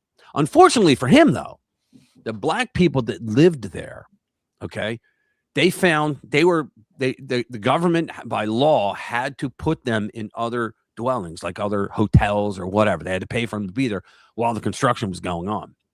And then they had the first right to purchase. Well, luckily for them, they found the money because it became a big story, but it kept Chuck's name out of it somehow, right? He's a scumbag. He got his name out of it. But they found the money by going to family and friends and taking out mortgages, for what they could afford. And they were able to, every single one of them, because they all got together and said, look, they want us out, but, we feel we should be able to stay, right? And there was nothing wrong with these people. These people were beautiful New Yorkers, right? They played the system. They played within the system. They weren't criminals, nothing like that. It was a nice neighborhood. It's just that these people wanted them out because they were black. It's very simple. So that's Chuck Schumer's entrance into politics. Anglo, dude, Muslim mayor of London, mayor of New York. Nothing to see here. Exactly, dude. You're exactly right. And his Mamdani's mother actually went on TV recently, before the election, though, but right before the election, saying, Zoran is not American in the slightest. He's not American at all. Don't worry. He'll be good for New York. What? Seriously, that's what he did. And now he's at war. Thank you again, Anglo. Appreciate it. He's at war with the Trump administration, of all things, because he thought he would get in there and everybody would kiss his ass, right? It's not happening. Hey, what's up, Spanish Chicken? How you doing, man? Yeah, he's at war with Governor, what's her name, Hochul. Yeah, he's at war with Hochul too, because the reason why is because Hochul said, see, any money to come into New York City, the governor has to sign off on it. Okay, if any money's to go in there, and he thought that he was going to get in there and do all this, free groceries, free bus rides, shit like that, and that it would all be paid for by what? It would all be paid for by the government, because he can't raise taxes, though. Yeah, see, in order for him he wanted to raise city taxes. In order to do that, she came out and said, and she didn't bullshit, because she did make this pledge. She said, I'm not going to raise taxes right now. Yeah, she said, I'm not, because she has to run again someday, right? Yeah. She doesn't want to be known as the one that, raised taxes. But this is what happens when you elect someone as mayor of a major city who's never held a job in his life. Yeah, exactly. He's never worked in his life. Oh, I know. He's filthy rich because his parents are filthy rich. Yeah. Yeah. All right. Next story. Let me do. Which one do I want to do? The next one down. I want to see this one about stripping citizenship. Yeah, that's actually the one I was going to do. Yeah, this is Newsmax. So let's let me bring it in. Share screen. Okay, so Newsmax. In fact, I used to write for a guy that's on Newsmax now. He's on Newsmax 2. You got to get it online. And I think that one's free, but you got to pay for the other one. But it's David Harris Jr. He has a show in there, and I used to write for him. He asked me if I wanted to be a writer for a show. I said, hell's yeah. But then we didn't hear from him. And I'm like, what the fuck? And then I finally heard from him like months later after the show started. And he said, sorry, man. He goes, I just didn't get back to you. I was busy. He goes, they told me that there's a union for the writers and that you have to hire from the union. He goes, so I couldn't. All right, so Trump plans denaturalization crackdown. See, what Trump has systematically done this entire term so far, and think about it, we're only in February of 2026, all right? 3 more years. So what do you think it is, Jade? He's destroying the Democratic Party because they have scammed their way into power. So what has he done? He has gotten rid of all their money because U.S. aid is gone, right? He's going after fraud in Minnesota, which means the rest of them are going to get hit too, right? So that fraud's gone because we're all paying for this shit. Our taxes will drop in half if he finishes all this shit, right? So then we have, what did he do? The illegals, he's taking care of that. They vote for him. Their population, they brought him in for the population for the next census so that they can get their power back. They lost members of Congress and electors due to people escaping from blue states and finding the freedom of red states, all that shit. Now they got the billionaires all leaving California. We did that story earlier for people that aren't here. They're leaving in droves because they're doing a wealth tax. A wealth tax is communist to the core. A wealth tax is saying, okay, you know that money that you're worth in the bank that you already paid taxes on? Well, we're going to tax you one time. So I'm going to read that story afterwards because I don't want to play the video because at least I can read the story because it's my story. The Trump administration reportedly plans to increase efforts to denaturalize foreign-born Americans who committed fraud while applying for citizenship, and he has every right to do that. See, this is the thing. A lot of presidents in the past, in fact, most of them going all the way back to JFK, right? JFK was not involved, but Johnson was, and everybody since then. There's many things that the presidency had authority to do to keep the country on the straight and narrow law and order, but they said, I'd rather have the votes. So they allowed all this shit to go. So now Trump comes along and does his research and says, you know what? I can do this, that, and the other thing. And they're like, oh my God, he's a fascist. No, he's just taking back the power that is in the Constitution for him to do what he has to do to protect us. And that's it. They just can't understand it because it's Trump. All right. So U.S. Citizenship and Immigration Services, USCIS, has directed its field offices to supply the Justice Department's Office of Immigration Litigation with 100 to 200 potential denaturalization cases per month in fiscal year 2026, according to internal guidance obtained by the New York Slimes. If fully implemented, that would mark a dramatic escalation compared with recent years. The DOJ has filed just over 120 cases combined with 2017 through this year, the Times reported. Okay. USCIS has been sending experts to field offices nationwide and reassigning staff to identify cases in which citizenship may be obtained through fraud or misrepresentation. Guys, this is the future voting base. Democrats look at illegal aliens and even people they're bringing in to get around the system to bring them in legally. They look at them as unregistered Democrats. That's what they are to them. And like I always say, if they knew that these people voted overwhelmingly Republican, the Democrats would be catapulting them back over the Rio Grande River 24/7. So they're not kidding anybody what they're doing. Okay, so the goal, sources told NBC, is to significantly increase referrals to DOJ attorneys who must ultimately prove their case in federal court. Under federal law, denaturalization is permitted only in narrow circumstances, primarily when an individual concealed material facts or committed fraud in the naturalization process. That is Ilhan Omar right there. Her father, she got naturalized through her father, right? Because that's subject to the jurisdiction thereof thing, right? In the 14th Amendment. Well, actually, he lied. He said he was not part of any communist organization or party, that he never was, and he put that on the form. And guess what? He was. So she could be denaturalized. Administration officials insist the renewed push is about enforcing existing law, not changing it. We maintain a zero-tolerance policy towards fraud in the naturalization process and will pursue denaturalization proceedings for any individual who lied or misrepresented themselves. Let me tell you something. The denaturalization process happens every day. Every single day, there's people in court that are being denaturalized and then deported. It happens all the time. But what they're doing now is they're trying to say, okay, so if you actually committed fraud while you were filling out the paperwork, you're out of here. I don't give a damn if he's targeting Ilhan or not, because there's a lot of people that did that. We don't need to read anymore, right? Right. Yeah. Look at the super chats. Oh, wow, Anglo. Dude, I love you, brother. Trump should offer free health care for people with Trump derangement syndrome. Yeah, I know. Did you guys ever see your cure for TDS once and for all? Did you guys see that? I should play that. I love it when I'm like on forums, I'm on X or I'm on Facebook, and I'm arguing with people, and they go nuts, and they go, look, this should help, and I play the video. I'll play it later for you. Let me see who else is here. What else is going on? Seditious 6. No, everything. Yeah, everything you need to know. That's what I want to play next. In Fulton County. Fulton County is a big thing, guys. They're proving that they cheated in Georgia, because Georgia has pretty much every single thing that was done in Georgia during 2020. The other key battleground states did the same exact thing.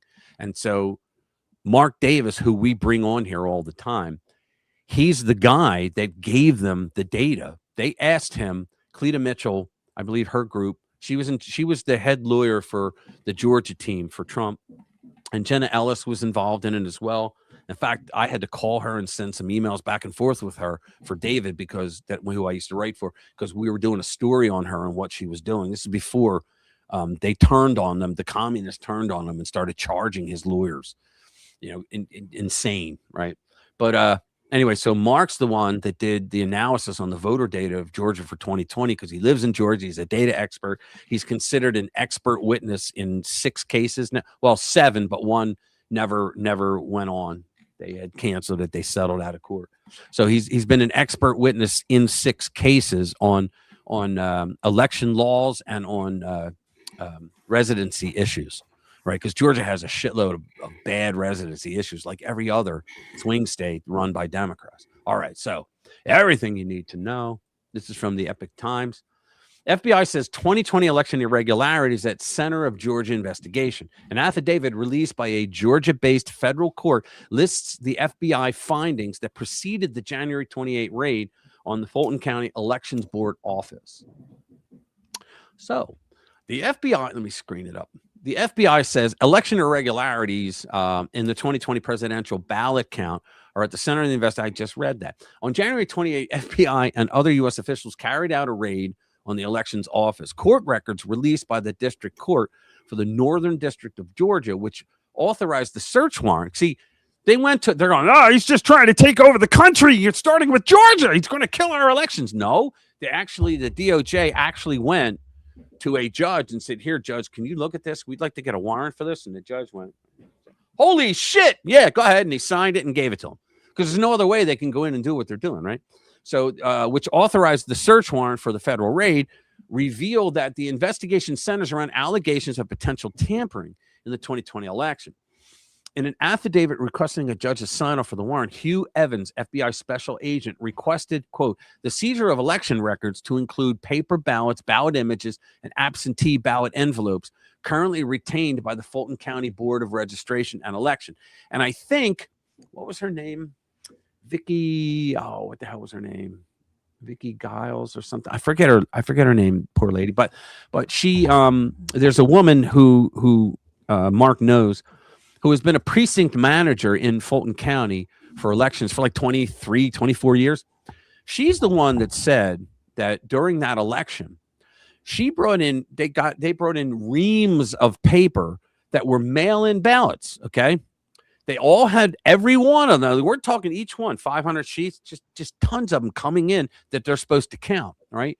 They're all for Joe Biden, and not a single one of those pages had a fold in it. How do you get a fucking 8.5 by 11 ballot page into an envelope without folding it? So she went and told FBI, told the state GPI or GBI, the Georgia Bureau of Investigations, and she said that, I wanted to interview her, but I couldn't get her. But she said that that Brad Raffensperger's people, Brad Raffensperger was the Secretary of State in America, runs the state's elections. Okay, he's crooked to the core. He's a Republican, but he's crooked to the core. And so what he did was he sent his goons to arrest her and bring her in. Well, detain her, not arrest, but they detained her. They brought her in for questioning. She sat there for hours, like 2 hours, with them trying to get her to change her testimony in what the affidavit that she wrote, and she refused. They said, "No, you made a mistake. Just say." She's like, "It's like, honey, I've been doing this shit for 22 years. I know when a paper doesn't have a fold in it. Don't you know when a paper doesn't have a fold?" And they realized that they lost with her, right? So what happened next was, a few months later, like a judge ordered all those ballots to be put in the same storage unit, I believe, that we're seeing now in the pictures that they're going after stuff. Well, the cameras were broken, but people saw the officials coming in, the law enforcement from the Secretary of State's office or the GBI, whoever, and went in there and walked out with boxes. And guess what? Like months later, like, wait a minute, where the hell's all these ballots that we're mailing that have no folds in them? Ah, gosh, we can do 2 and 2, right? Equals 4. So they stole them. They freaking stole them. So you got to worry about like what other shit did they cover up and steal? But there's just too much evidence. Plus, there's one way of cheating that Mark abso-freaking-lutely proved. And that'll come out too. So, all right. So Evans' affidavit ties the warrant to potential violations of 52 U.S. Code Section 20511. Although at this stage of the process, investigators needed to convince a judge only that a crime may have occurred. Excuse me. That the statute provides penalties of a fine up to 5 years in a federal prison for a person, including an election official, who knowingly and willfully deprives, defrauds, or attempts to deprive or defraud the residents of a state of a fair and impartially conducted election process, including through the procurement, casting, or tabulation of ballots that are known by the person to be materially false. Now, these Democrats have in every state have at least one county that they control.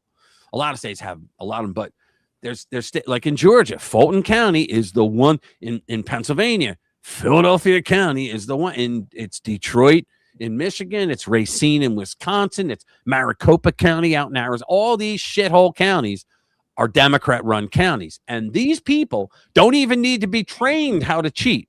They're like symbiotic. They know exactly. They work with each other in different departments. They know exactly what to do. So critics of the investigation have pointed to state-level investigations and audits which have upheld the reported outcomes of the 2020 election. Yeah, okay. Yeah, Exactly. we investigated ourselves and we found that we did no wrong. No wrongdoing was found. Yeah, that's like you had Dana Bash, right? Who was I forget who the hell was she talking to, but she goes, yes, well, you know what? She goes, there were so many investigations and they all said that they found nothing. Yeah, who did the investigations? So if it was Democrats in the county that did it, I don't trust them as far as I can throw their fat asses. And if it's people from Raffensperger's office or Brian Kemp, the governor, who helped cover this shit up, we're finding out now, right? I didn't think Kemp was involved. He was, all right. And because he didn't want scandals to come to the state through Raffensperger, and Raffensperger wasn't doing shit. He said, I only know this through Mark. He said that he was going to do certain investigations that he was obligated as Secretary of State to do. Never did them because he didn't want to get caught in what he did. What he did was he entered into a dissent decree with Stacey Abrams. You know, Stacey Abrams, she can eat corn on the cob through a picket fence, right?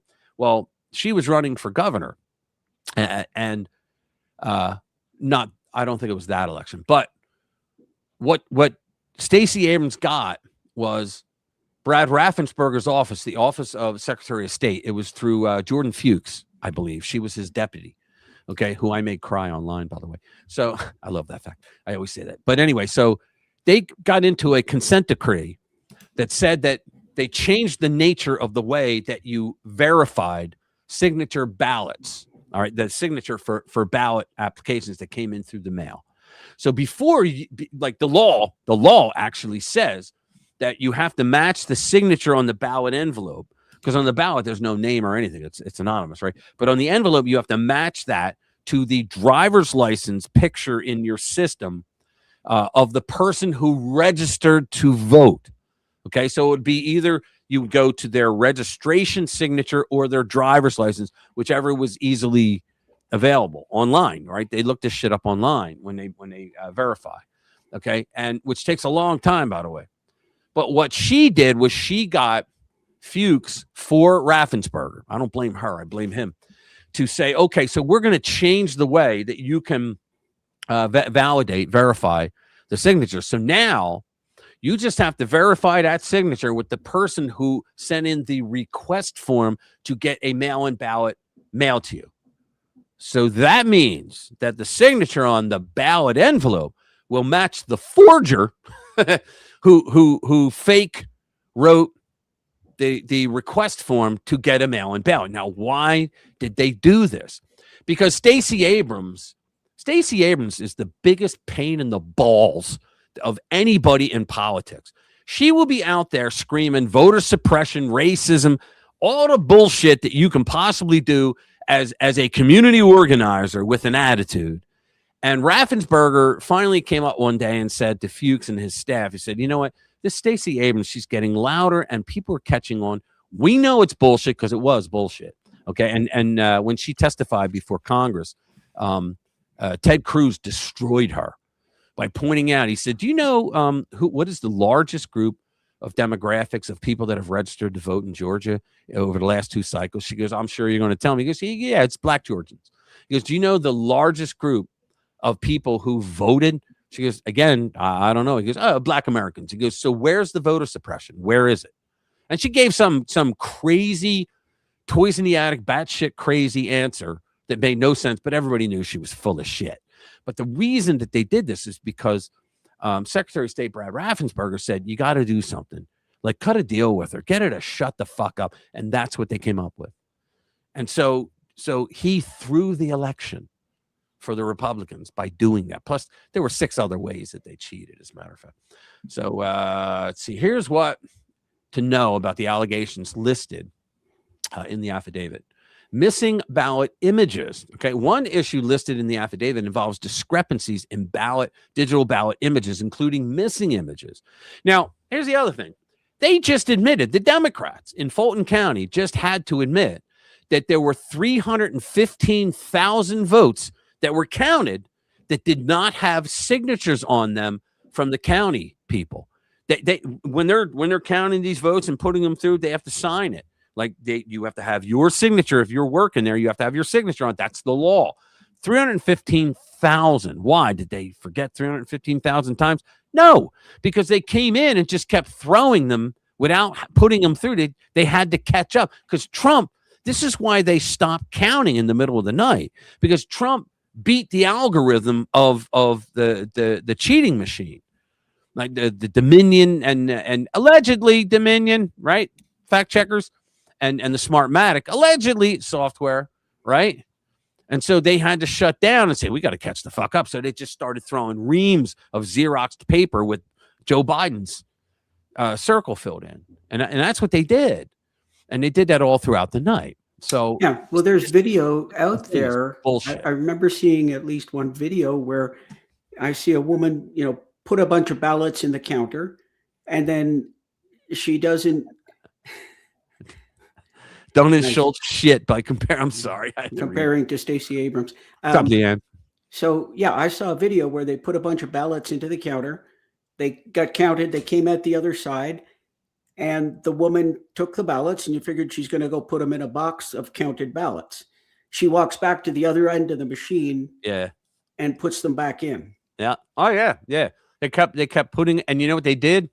They turned off the QR code check on the machine. Because so that you can't accidentally put it in, it reads the QR code and it scans it and it saves it. So if you put the same one, it goes, whoa, this was already counted. No, I'm not counting it. So what they did is the Smartmatic Dominion machines allowed you to turn the fucking thing off. Now, why would they do that? Because they wanted you to be able to cheat. So they were putting them in again and again and again, and it didn't know because there's no name. The only thing that identified it was that QR code, and they turned off the QR code. Yeah. Leanne says she saw that too. Yeah, they were. That's just what they were doing. It's crazy, man. But they had people. The one routine that Mark actually proved was this. In Georgia, like most states, I know my state of Pennsylvania has this, right? If you move from one county to another county, okay, before 30 days of the election, you have to re-register in that county with the state.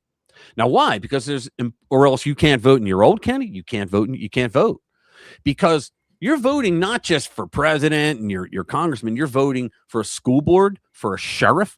There's all kinds of the dog catcher. There's all kinds of stuff that you're voting for, right, in your county. And so they say you can't vote in either. Okay. So Mark actually sent me. I felt privileged. I really did. He sent me his report before he sent it to the legal eagles in Georgia, right? And I read through it, and I was like, "Oh, he is vindicated. Yeah, he is." Right. So, what's called? There were like, I think there was like 110,000 people who went from one county to the other. They told the United States Postal Service that they were moving and the date that they were moving. And it was a permanent move. It wasn't temporary, because you can move temporarily. Like suppose you gotta go to school on the other side of the state. Okay. You want to be able to vote. You're not moving out of your house. You're just living there in a dorm or whatever, a rental place. Or suppose you got it, your mother's really ill and she lives on the other side of the state or in another county. You can move there temporarily to take care of them, but still keep your residence here. Okay, no, this was a permanent move, because they have temporary moves in Georgia. So what they did was, what Mark tested was, he said, okay, give me the voter rolls. Now, these people, I'm going to run every single one of these through the USPS. Okay, it's the same process of how the Democrats have cheated since 1993 using the NVRA, the National Voting Rights Act. Okay, what he does is he matched up the names and addresses to the USPS. He found out who said that they're moving, right? And then what happened was he checked the voter rolls again to see who he like combined them. He did a joint, and who from the voter rolls here told them that they told the post office that they were moving, but didn't tell the state, didn't re-register. And out of that, there were like, I think it was 33,000 people, and they voted anyway in their old district. And they think, they have a right to vote. It's their franchise. No, they do not have a right to vote. If you didn't re-register, you broke the freaking law if you voted, right? And he had people that he interviewed, and they said, yeah, I did. I didn't want my vote to, I didn't want my vote to not count, so I voted, right? And so here's the thing, the way he caught them was every single month it took like 8 or 9 months, but every month he would do the pull again, and it cost you $250 in Georgia, I believe. That's what the cost was to get the voter rolls, right? Because you have to keep doing them, because he would then pull it against the USPS database again and find out how many people now re-registered after the election of that first bit. And it was way over 11,790, which was the amount that warm diarrhea brains Joe Biden won by.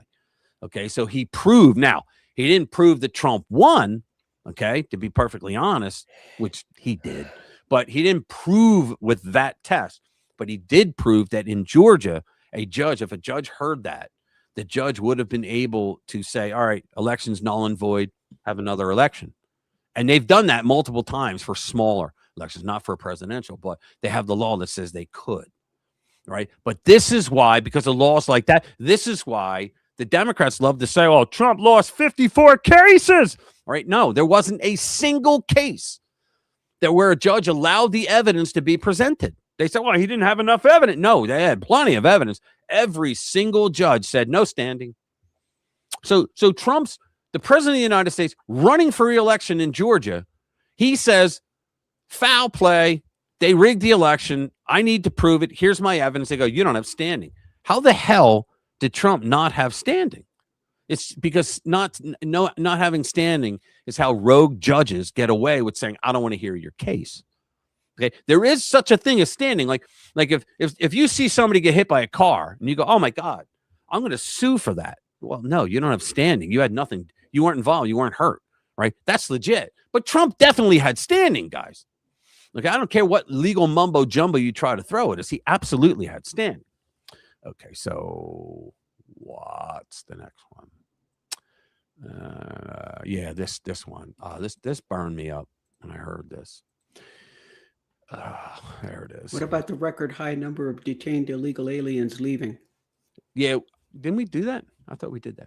Well, I'm doing this one for now. The Trump admin, they found 3,364 unaccompanied alien children who went missing under Biden just in Minnesota. Okay.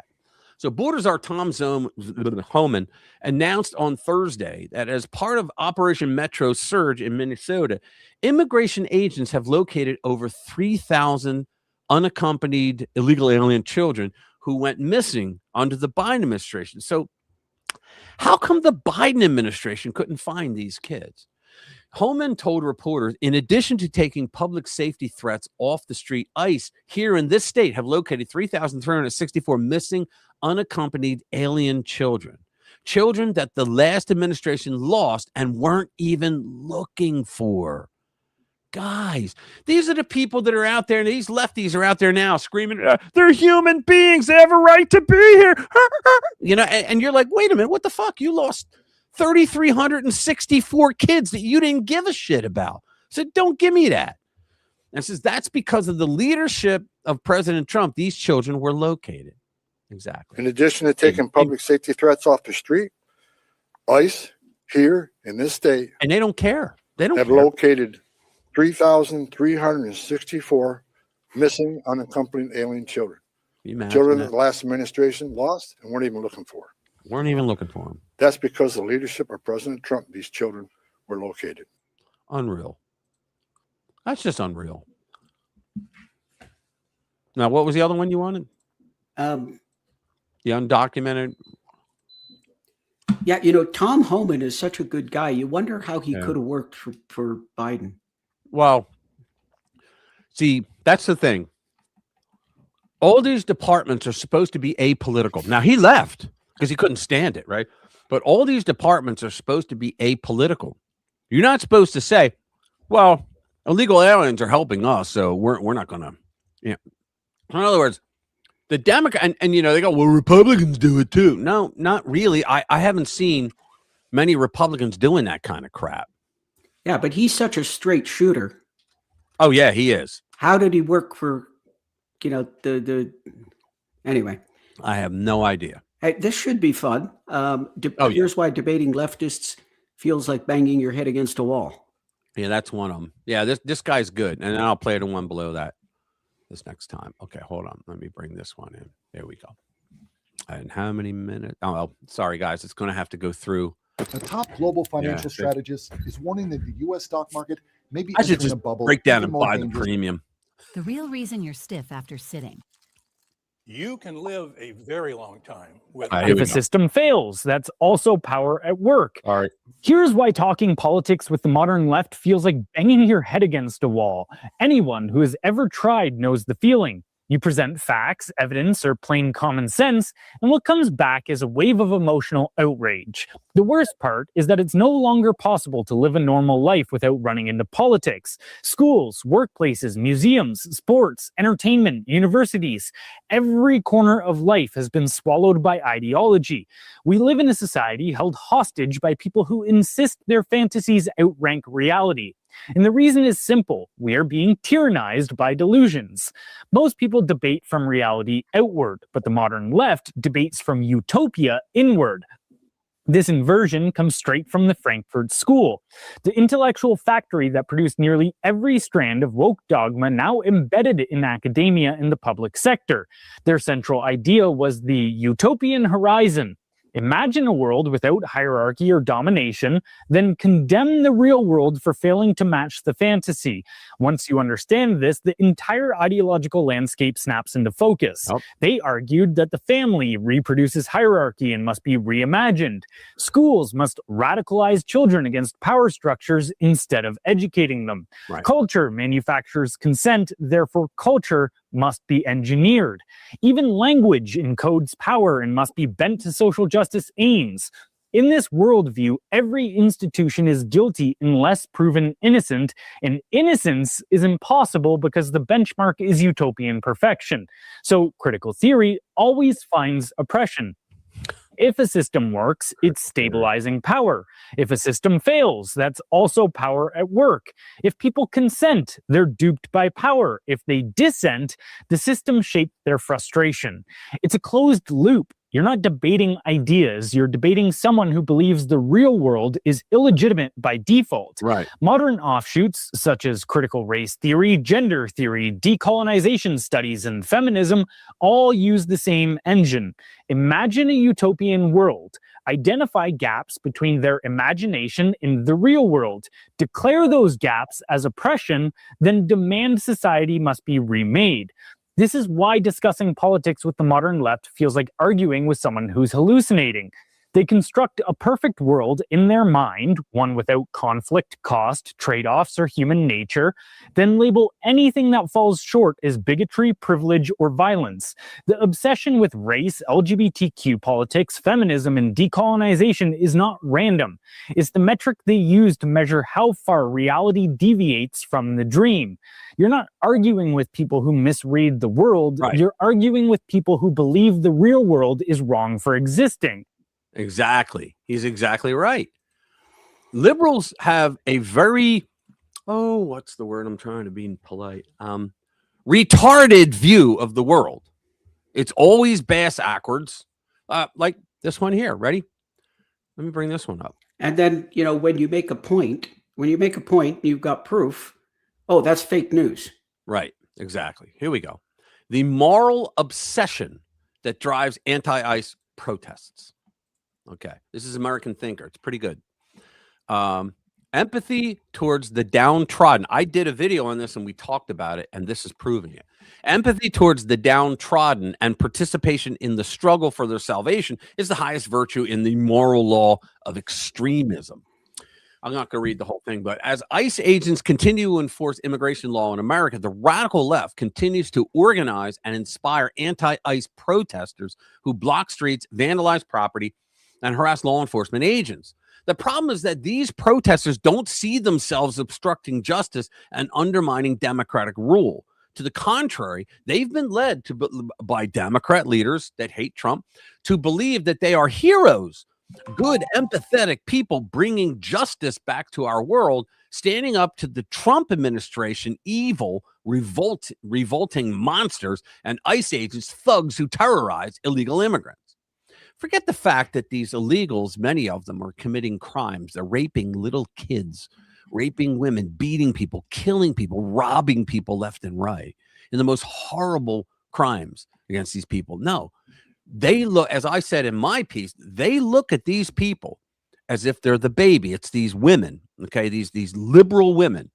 All right, they are the one demographic that it's impossible to get them to not vote for communism.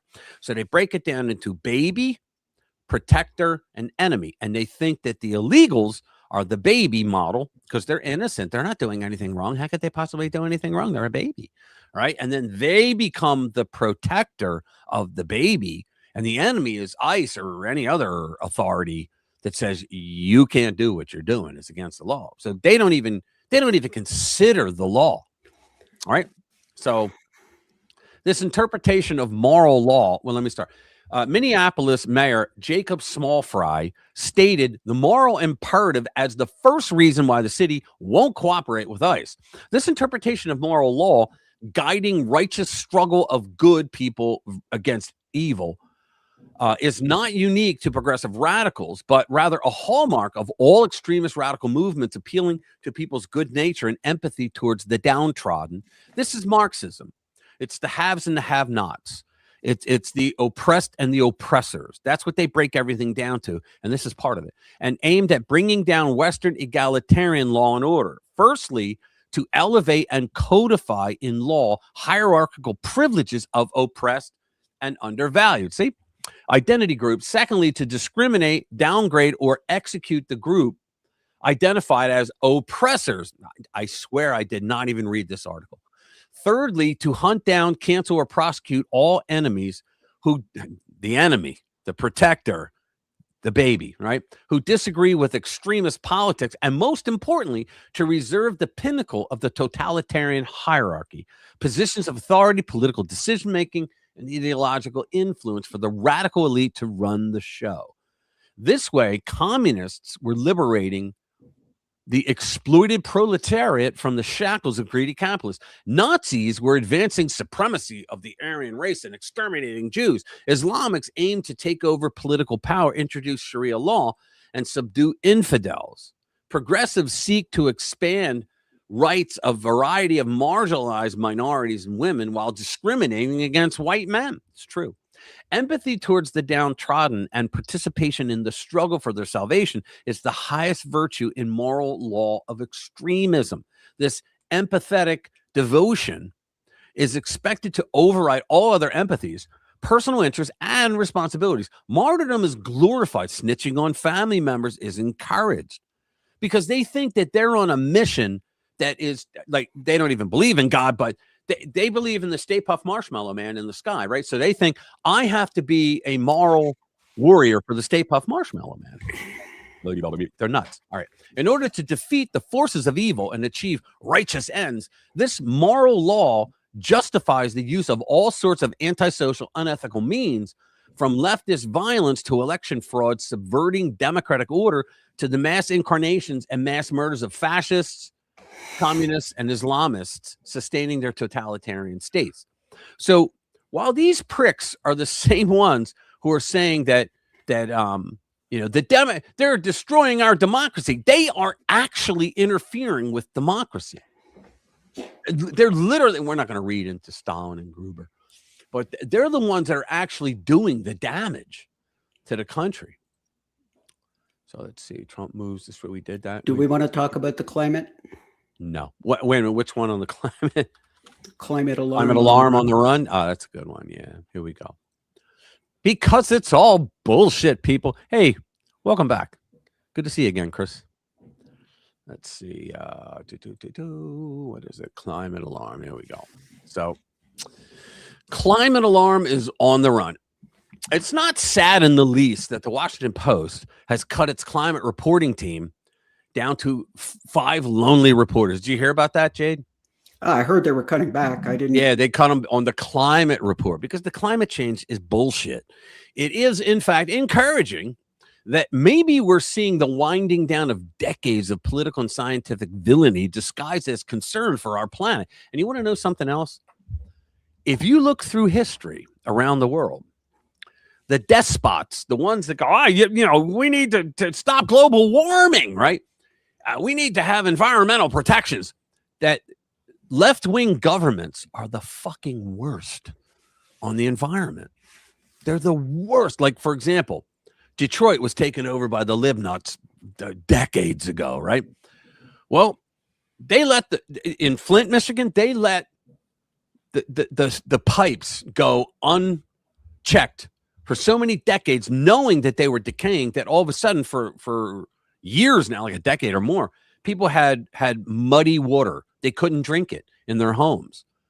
And they were complaining. And the politicians there, the Democrats, they did more work trying to blame everybody else but them so they can keep their job. And then they tried to blame Republicans that had no power in the state whatsoever, right? So I mean, you think about it. What is it? New York it became a filthy place to live, right? Every state or every place. Look, China, right? Communists, they have the worst situation. Their skies, they don't see blue. Their sky is so full of pollution. Their waters, you can't drink the water in lakes and rivers there. They have completely destroyed their soil, right? They're the worst. India. What's India. that? India. India is another one. India has that river that you could walk across the river because there's so much garbage in this freaking river. We played a video of it a few weeks back. So not 4 years ago, the Washington Post announced it was pleased to introduce an expansion of climate coverage. Yes, climate is so important to the Post that the C must be capitalized. Readers were assured the newspaper was a major investment that is commensurate with the story of climate, but no uppercase here. Why not? Change and its profound impact on humanity and the planet. The Post nearly tripled the size of its climate desk, racking up a total of more than 30 journalists, activists in reality acting like journalists, all part of a newsroom-wide commitment to covering perhaps the century's biggest, I would say, hoax story. So big is the century's biggest story that the Post cut the team to 19 last year. Only 19. Then just recently sent layoff notices to at least 14 climate journalists. And I use the word journalist very loosely, says climate blogger Sammy Roth, or is it 13, citing newsroom sources. The reductions were part of a massive round of cost cutting that will see more than 300 journalists lose their jobs. So they had to cut costs by getting rid of the people that are championing our lives, by stopping the phony smoke in the air going to destroy the world. Good Lord. The earth has gone through millions and millions and millions of years of things far worse than mankind, but these jackasses think that because America is having a good time, we're going to destroy the world. Fuck you. Yeah, I mean, here's a couple of facts. The earth has been both much warmer, much warmer, and much colder. Oh, yeah. In the history of the earth than today. Okay. And I'm not talking about, when it was a glowing ball. I'm talking about when life was active on this planet. It's been both much warmer and much colder. Oh, yeah. And the other fact I think you can say is that humans have had a contribution to climate change, but what is the significance of that contribution? Because I dare say the sun and the planet itself controls most of the climate and environment. So, yeah, I think it's mostly BS. What's up, Special K? He likes turtles. Cool. What's up, brother? Good to see you, man. Yeah, let's do this next one. This is Kurt Schlichter. I try to do at least one of his every week. Here we go. Ready? It is right and proper to laugh at the suffering journalists. I did this one right after that. So I'm really crying about the Washington Post losing money. I know it affected. Let me see your crying face, your shocked face. Yeah. There you go. There you go. Yeah. Okay. Good. If it's wrong to spend a week celebrating the misery of your opponents like that of the scores of just fired Washington Post hacks who are crying like teenage girls learning there are no more Twilight movies coming, then I'm incredibly, totally enthusiastically wrong. The former journos, current drive-through operators, still have not shut up about the WAPO's mass layoffs, and I'm taking unmitigated delight in their pain. Their suffering energizes me. Their tears nourish me. Their humiliation, I mean, dude, don't sugarcoat it. Tell us how you really, their humiliation fuels my joy. Hey, maybe democracy dies in the darkness, but as long as the WAPO dies, I'm good. For you guys overseas, if you didn't know this, which you probably do if you're in here, but they were the ones, the WAPO came out and said, democracy dies in the darkness, and everybody freaking laughed at them. All right, I would tell them to learn to code, but that's old and cliche. Instead, I've been on X inviting them to earn a little money for their kombucha and rent by buffing out my sweet luxury ride, which I paid for with my writing jobs. I'm a professional writer, and they're not. He writes great books, by the way. If you can get a chance to read it, oh shit, now what was it called? The Blue States of America. Oh shit, I'll get the name for it. But it's a great book about how there was a civil war in the United States, and the left side of the country is the Democrats, and the right side are the Republicans, with few exceptions. And like Indiana is like the dividing line. And so this guy wasn't Terry Bull something. I forget. I forget his name, but he's a spy for the right side, and he has to sneak into the blue, right? And it turns out that you learn what life is like under the blue, under all Democrat regime, right? And you can't leave. It's like the Soviet. You can't leave without a special pass, right? Like they went into a diner and a guy asked, the guy that was with him, who was never in the blue, asked, "Can I have a menu?" And the waitress looked at him and said, "What are you, some kind of sick freak?" And she stormed off. And he's like, "Dude," he goes, to ask if they have a menu means that they are rich and they have multiple things to offer." And he goes, "Well, what can I get?" And he goes, "Coffee and toast." You know, that's the way the life was. But he wrote that, but then he had like 7 other books afterwards. They're really good. Let's see. But hey, I'm sure that journalism degree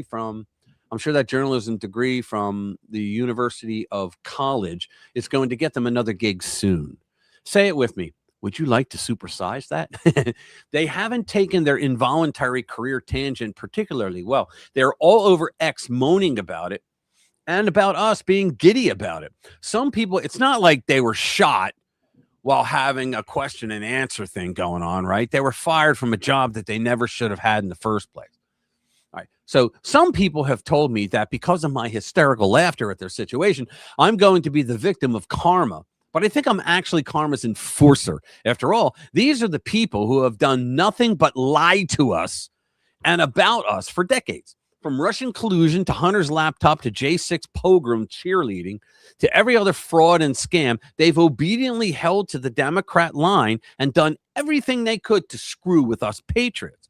Now that they are being laid off en masse, we owe it to ourselves to take a moment and laugh at their pain. Look, how about if I agree to care about them as much as they've cared about me for the last few decades? Agreed? Great. Now, back to reveling in their agony. I love this guy.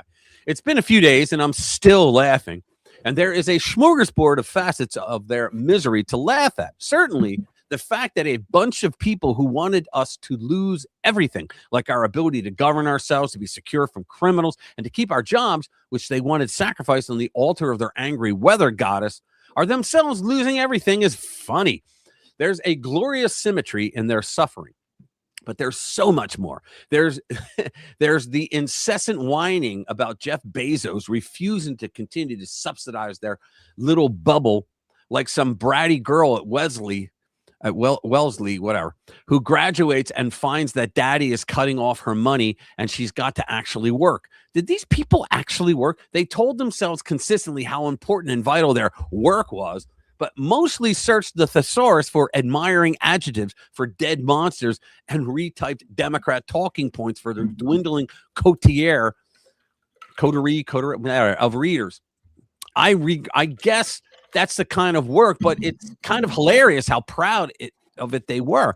If they could monetize patting themselves on the back, they'd be richer than the guy who founded Amazon and owned their paper and who just owned them. Personally, I love their incessant whining that Jeff Bezos somehow owes them sinecures. Sinecures? Is that the word? Sinecures. Sinecure. Okay, whatever. Why he's got so much money, he could easily continue paying them to provide zero value. It's his moral duty. One even referred to his stewardship of the Washington Post in a typically overwrought post. Stewardship? He's a steward? What? Like some sort of ink-stained Denethor. He's throwing these words here I've never seen. Okay, well, they've got the funeral part down. No, the word they're looking for and not finding is owner. Jeff Bezos owns the Washington Post. He can do what he wants with it. If he wants to turn it into a newsprint version of Maxim, is Maxim still a thing? He can do it. Although, judging from the avatars of the canned reporters, they would need to seek out some outside talent. Most of the former writers look exactly like you would think. SSRI gobbling neuroticas and push-up phobic soy boys who, if they weren't scribbling for a dying tabloid, would probably be out yelling obscenities at the heroic middle-class men of ICE who protect them from savages. All right, I'm done. Too many $10 words for me in one article, but that's fine.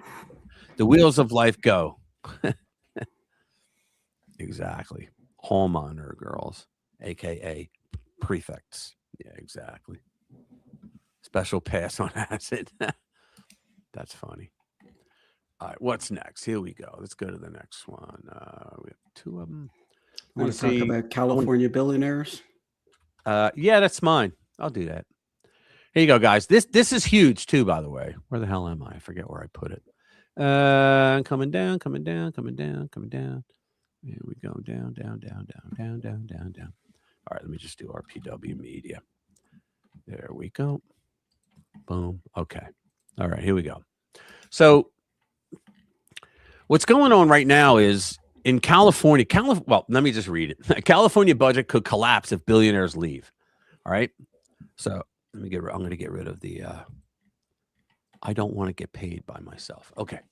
So California is dependent almost entirely on this is true, on a very small group of extremely wealthy people.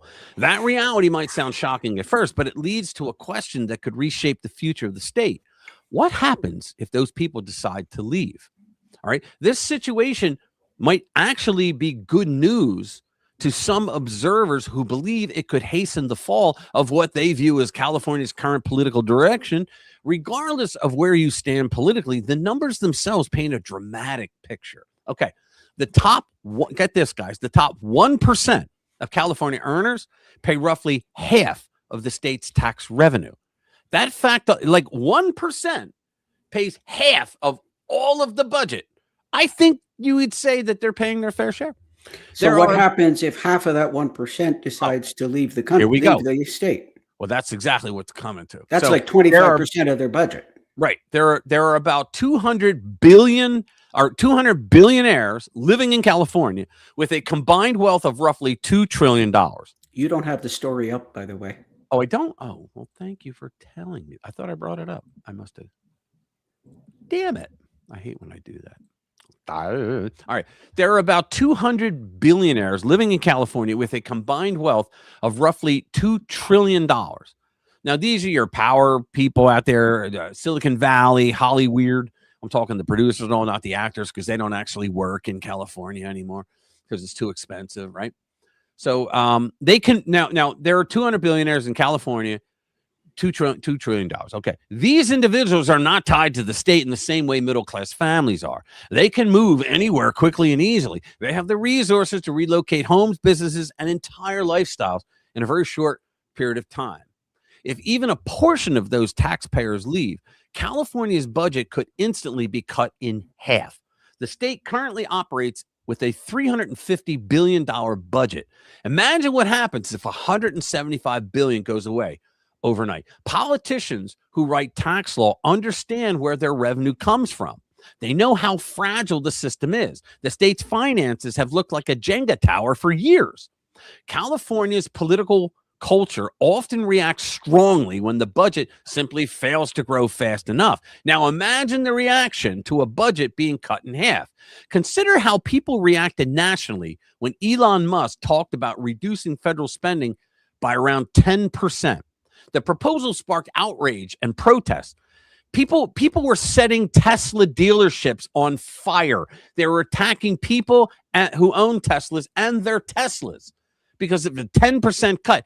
And the cuts that Doge proposed were the stupid shit programs like, we want to see if a shrimp can run on a little treadmill, all right, and see how long he can do it. All right. Literally, they paid for shit like that, right? So this is a state budget and state spending issue. It has nothing to do with the federal government, yet many expect political leaders to search for someone else to blame if such a financial crisis happens. They'll blame Trump, right?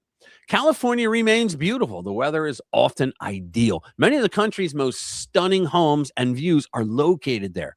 So why would wealthy residents consider leaving? A major reason is the growing push for new taxes and policies that target wealth. For years, many Americans have been told that the rich do not pay their fair share, yet IRS data shows the top 1% already pay a large portion of the entire federal income tax burden. They just do. Okay. High earners can compare tax environments across states, state taxes, right? When policies shift dramatically, relocation becomes an option. All right.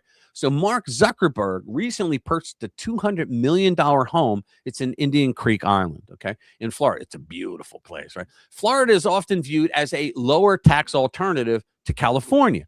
It has no state income tax and a 6% sales tax. Property taxes are based on market value, and corporations operating there still pay a corporate income tax.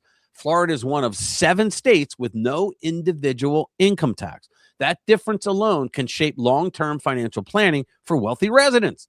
So the migration trend raises an obvious question. If even a few billionaires move, what happens to the tax revenue they once generated? Okay, so California lawmakers are working on a one-time 5% wealth tax. Does anybody listening to my voice think it's going to be one time? So it's a proposal targeting individuals with wealth above $1 billion. Remember we said earlier that the 16th Amendment, the income tax, that was based on 1% of anybody that made over $1 million. Now, if you have a job, you pay taxes, right? And it's a lot more than 1%. I think I'm in 28% right now. The measure still requires 875,000 signatures to reach the ballot, but they'll get that. Trust me, they'll get that. SEIU, Obama's favorite union, is behind this for the signatures, and they'll get all the unions together to come together and vote for it. So if approved, the tax will be due in 2027. Taxpayers, the billionaires, they could spread them out over 5 years, but additional fees would apply if the money's not paid immediately. So in other words, you get punished if you don't pay it right up front. All right. A billionaire with $1 billion would owe $50 million. Someone with $2 billion would owe $100 million, and on and on and on, right? Reports suggest that at least one of those billionaires believes the tax would cost him $5 billion. He has $100 billion, obviously. Critics argue that wealth taxes target assets that have already been taxed. It's unconstitutional to tax taxed money again. Supporters argue they are necessary to fund government programs. No, bullshit. Because if your party has collectively run out of ideas of how to make your constituents' lives better, so you just do the gimme program. You just create progressive programs that cost a shit ton of money, and you rely on the money from your rich people, which is why they created that SALT exemption, by the way. I mean, think about that. That's why you have to fund. You ever notice that when liberal governments, when they're in trouble financially, they come out and they have a plea to the people, we're going to have to cut corners. You're going to have to sacrifice. How come the government never sacrifices? Why does the fucking people spending your money who did not earn it, how come they never have to sacrifice? Why don't they cut government programs? No, nay. They're going to continue to spend your money, but you have to sacrifice because they screwed up your economy. Either way, the proposal highlights growing tension between revenue needs and taxpayer mobility. Under the proposal, anyone who is a California resident as of January 1, 2026 could still owe the tax even if they later moved. That detail has intensified relocation conversations. Now, in this article, I talk about how Zuckerberg left. I think it's up to 8 of them have already left. 8 billionaires have already left. Some observers argue this could accelerate moves out of the state. Now, apparently, California, the lawmakers went to town with their tax lawyers, and they made it nearly impossible to get out of paying this thing. However, because if you still have a business there, like California is different. In most states, they say, okay, you're a resident if you live here.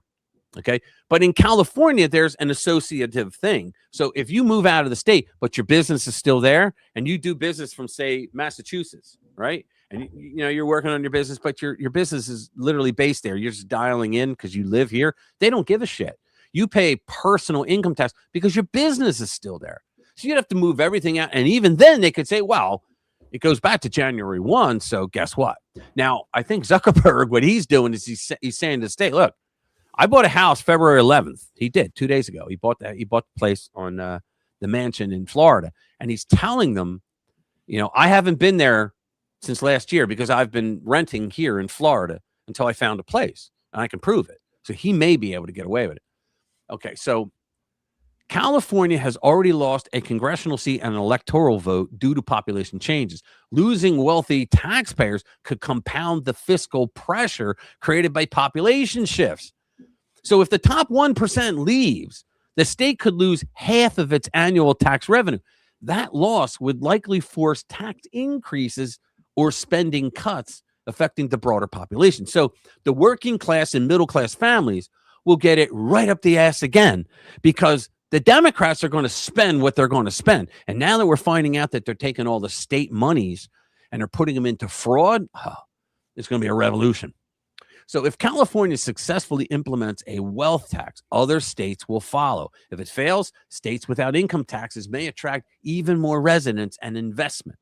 Policy trends often spread across the country over time. In other words, what bad ideas begin in California, they seem to move their way across the country. And it takes like 2 years for all the rest of the libnuts to bring it up in theirs. If wealthy residents leave and tax revenues decline, how will California respond? Some believe taxes and fees on middle-class residents would rise to fill the gap. Others believe spending cuts will become unavoidable. The central issue remains simple. California relies heavily on a small group of taxpayers.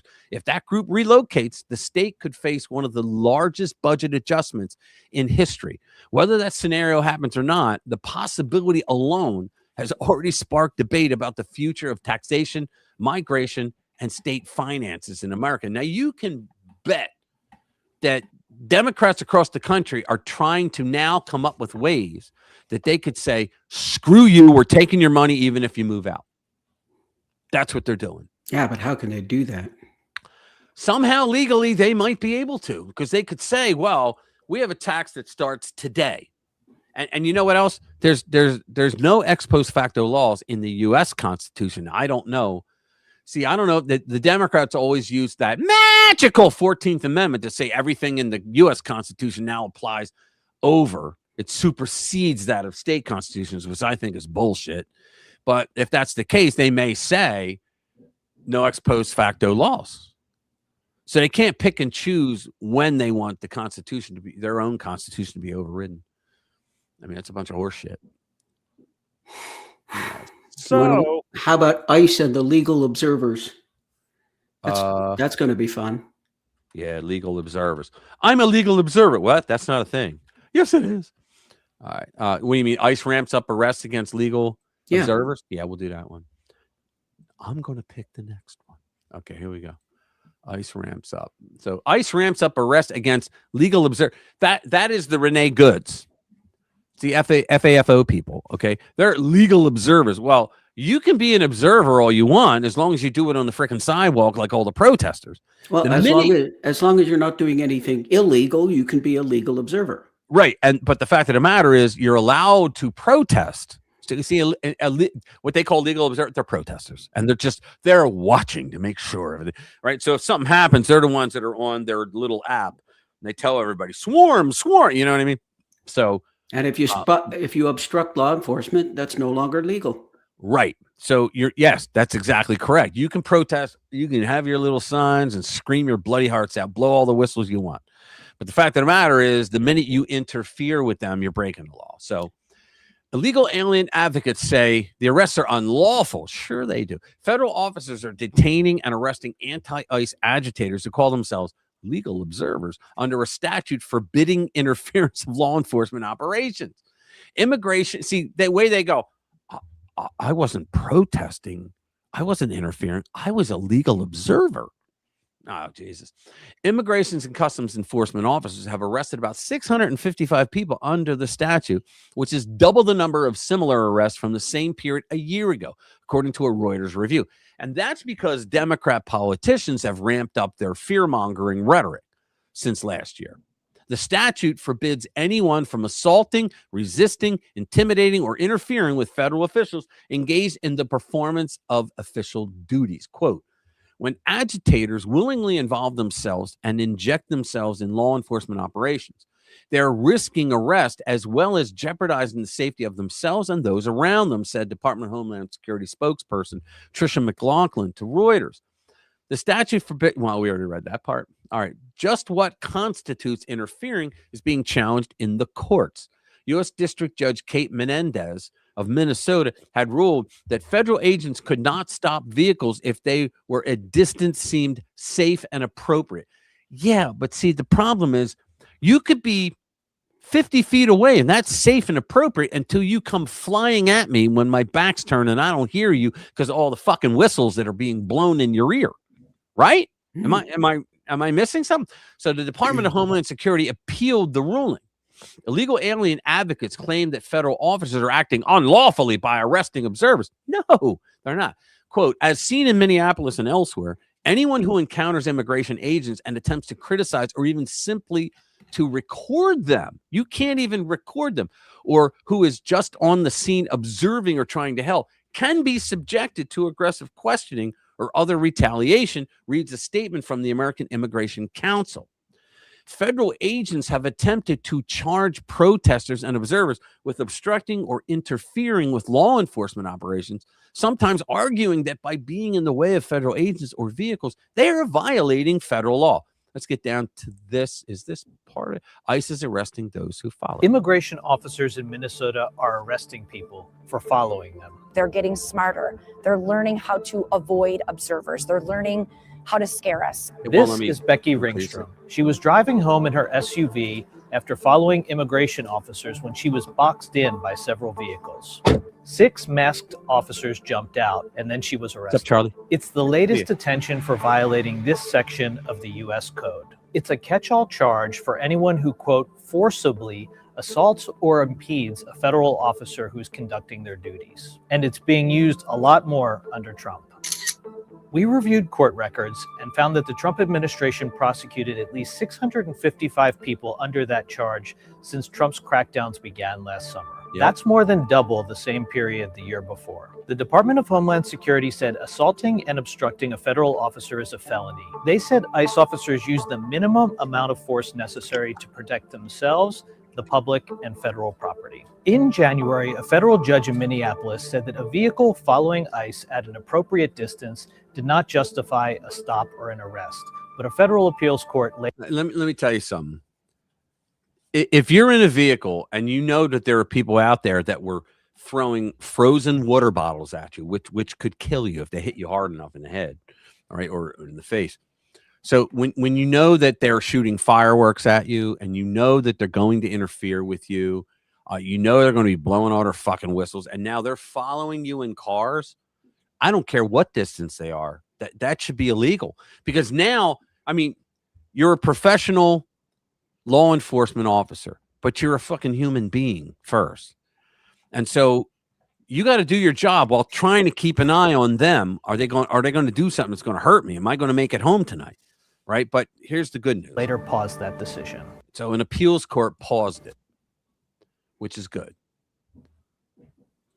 So we have a real problem. I don't know about you guys where you are, most of my people here, but over here we have a real problem with the lower level courts. They're all lib nuts, and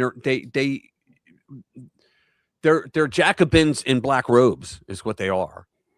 And usually the appellate court depends on which appellate court you go to, but the Supreme Court is actually the only place to go where you're going to get justice throughout this liberal shithole of a justice system. Turns out my boss went to school with the mom of one of the kids shot in Tumbler Ridge. Who was shot in Tumbler? Where's Tumbler Ridge? Tumbler Ridge is in British Columbia. That's where the okay. that recent shooting, that trans something. Oh, I did hear about that. Like a lot, like 13 people or so. I think it was up to. Thanks. It was 10 on the site, 2 in the home, plus the shooter. Wow. And it was a trans person? Yeah, it was some sort of trans something, and the RCMP described the shooter as, a couple of things were funny, as a gun person. Right. Not gunman, gun person. Right. And then they said the shooter said was a female in a dress. Right. No, it was a biological male. Right. I have a video with a lot of mental health issues. Yeah, I have a video of the guy. Hang on. If I can get to it. If I can find it. The guy is totally nuts. I mean, toys in the attic, batshit crazy. Somebody sent it to me and I'm trying to find it. Let me see. Come on. Yeah, it's worth waiting for. Trust me. This dude is a fucking lunatic. Hold on. Yeah, they were known to police too. Yeah. That house, the family, they were known to police. Yeah. Hold on. Let me make sure. Okay. So, yeah, I'm sorry, guys. I keep trying to find it. Where the hell is it? Yeah. Yeah, this dude was like sitting there, he's like out of his goddamn mind, and he was being filmed. Maybe you guys saw it. I don't know, but I was freaked out when I saw it. I'm like, holy shit, this guy's nuts. He's like out of his mind, nuts. Let me see. Where is it? Come on, Rich. Wasting time here. Come on. Oh well. Yeah. Sorry, I don't see it. Live not. Why are they always valued? All right, here we go. Come on. Being fired. No. Where is it? Is this it? No. Shit. I somehow lost the damn thing. Sorry, guys. It was really good too, but now I can't find it. Yeah, the guy. I think it was the shooter, and he was filmed, and it was like crazy freaking. All right, sorry, I don't have it. No. So I'm going to go, let me pick one that I want to do. Which one is it? Not Fetterman, not that one. All right, let's see. Video. There was one I wanted to see. Okay, so Trump accounts, Caroline Leavitt reads how much they can generate. All right. Democrat, racist, misogynistic trash. Yeah, that woman's nuts. Steve Cohen. Wait a minute. Where's the one? Here we go. It's Hawley. Josh Hawley. Yeah, I'd like to see that one about Pete Hegseth appealing the stupid judge order about Mark Kelly. Yeah. Yeah, they're appealing it. Hold on. I just want to see this one. Where the hell is it? 58% of voters, Democrat. Yeah, because he tells them, let's see, Ellison. No, damn, I have it up there too, but I can't find it. I'm not finding anything. I can't find anything in here. Isn't that what women say about their purses? I can never find anything in here. Now it's I think it's Josh Hawley, and he tells Ellison, you belong in jail. JAI. There it is. It's in the middle. I thought it was in the upper left. That's why. Sorry guys. This is actually good the way he Keith Ellison. Let me explain. Keith Ellison was involved in when he was running for AG. He was a congressman, but then he was running for AG of Minnesota. And people brought up the fact that he repeatedly used to beat his wife, but because of who he was, they always let him go, right? And the wife was terrified to file charges against him, but he would beat the living hell out of her, right? So he's not a good guy. So, and yes, I'm going to judge him based on that. So let me bring it up. Where's the video? I don't even want to. I just want to show this. Is this coming through? Yeah. Okay, good. So here we go. The $9 billion in historic fraud out of your state, including the $250 million in the Feeding Our Future program alone. You familiar with that? Don't turn to the pages in your book to get your potted answers. Are you familiar with it? Yes or no? Yes, I am familiar with it. Very familiar, aren't you? Because the people who ran the Feeding Our Futures program came to you in your official office in the state capitol December 11th, 2021, and asked for your help in getting investigators off their backs. They complained to you for upwards of an hour. You see the smiling of him? Because he thinks he's got a snarky good answer. Pay attention. About state investigators going after them, and they begged you to help them, and you agreed to it, amazingly. And we know you did because it's all caught on tape. Yeah, every single sentence is caught on tape. Here's what you said. Let's take a look. You said, it's not a question. You said to them, send me the names of all these folks who are investigating them. There's on video. Send me their names. And I'll take that list and I'll call the person over at education who is investigating them and say, what's going on? Why am I getting these complaints? Then he went on to say, I already have my team working on this. What day should we get together to discuss it again? You made pledge after pledge to them. You said, we've got to make sure this guy who's investigating them stops it. You said, you have my attention.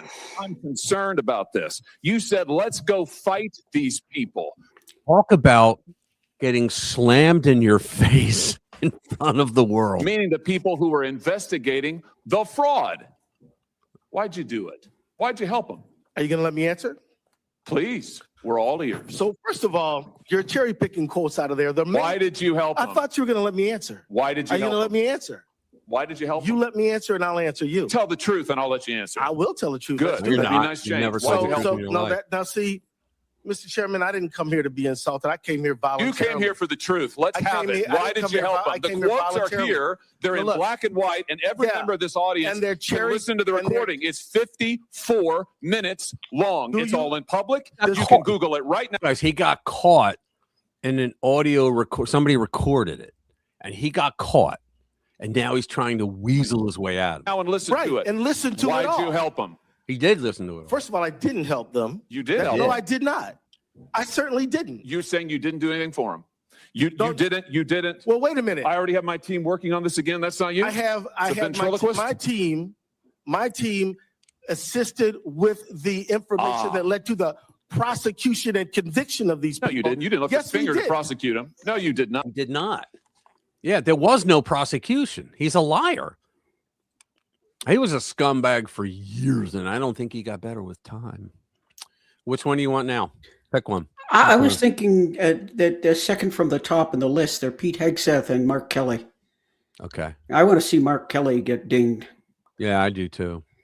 Second from the top. Oh, you mean up top? Yeah. Okay. Yeah, Pete Hegseth. There you That's go. what top means.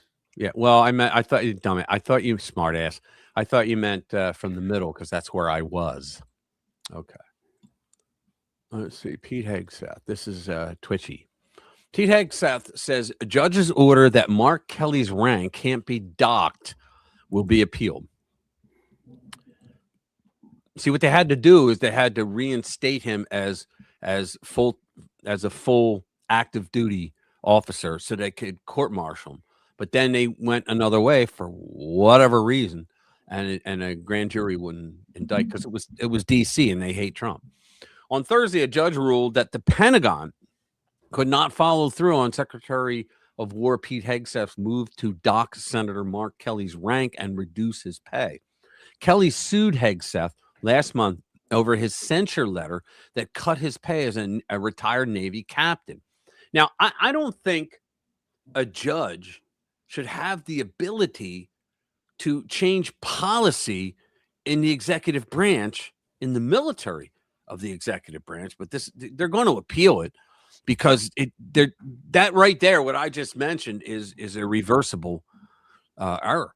So Hegseth said the judge's ruling would be appealed immediately. Right. So remember, guys, he's the one that with the other 5 clowns put the video out saying that members of the servicemen and women should not adhere to the orders. They should just don't take the orders of Trump, their commander in chief. So in other words, liberals have fucked every single norm, every single tradition in this country, every institution of this country, and now they want to break the chain of command in our military. Because if they do that, if they succeed in doing that, we won't be the freest country in the world anymore. If we have a chaotic military where the chain of command is ruined, I mean, you guys know that with your own country's chain of command problem. So let's see. Let's get down to it's just Twitter stuff. Okay. So let's see what they say. Oh, that's it? Yeah. Well, let's see what they say. He said this will be immediately appealed. Sedition is sedition, Captain. He called him Captain. Breaking. Pete Hegseth just announced the Pentagon will be appealing an activist judge's order blocking disciplinary actions against Senator Mark Kelly for telling troops to disobey orders. I just can't see. I wish, the Supreme Court has warned. I mean, even Roberts did that. He warned these judges, don't do this anymore. Don't overstep your authority. And yet they just keep doing it because their TDS doesn't allow them not to. But I can't see how a judge can say, no, yeah, it's in your purview, but you're not going to do it because we like him. We don't like you. I mean, how does that work? So here's Joe Schmo says, anyone who has ever put on the uniform knows exactly what Captain Kelly was implying when he made that video. If he had any intestinal fortitude, he would take the reduction like a man and own it. We're gonna have to go up. If he really believed what he was saying, he'd be telling us he'd do it again. How is it? Yeah. How is a civilian court allowed to interfere in military decisions? Are they now permitted to micromanage any decision or command made by a military officer? Why wouldn't Kelly's appeal properly go through the military court system? Make it make sense. And that's Happy Grandma. So Wink Flyer says a civilian judge doesn't have a dog in this hunt. Demote Kelly immediately. Yeah, I would just go through it. But see, that's another thing. They keep saying, well, Trump is a fascist. He actually listens to these dumbass court orders and goes through the process and appeals, right? That's what he's done he's never said, like Joe Biden, fuck you, I'm not going to do it. He's never done that. Joe Biden gave the finger to the Supreme Court when they said, you can't keep buying votes by forgiving people's student loan debt and make everybody else pay for it that didn't take that loan out.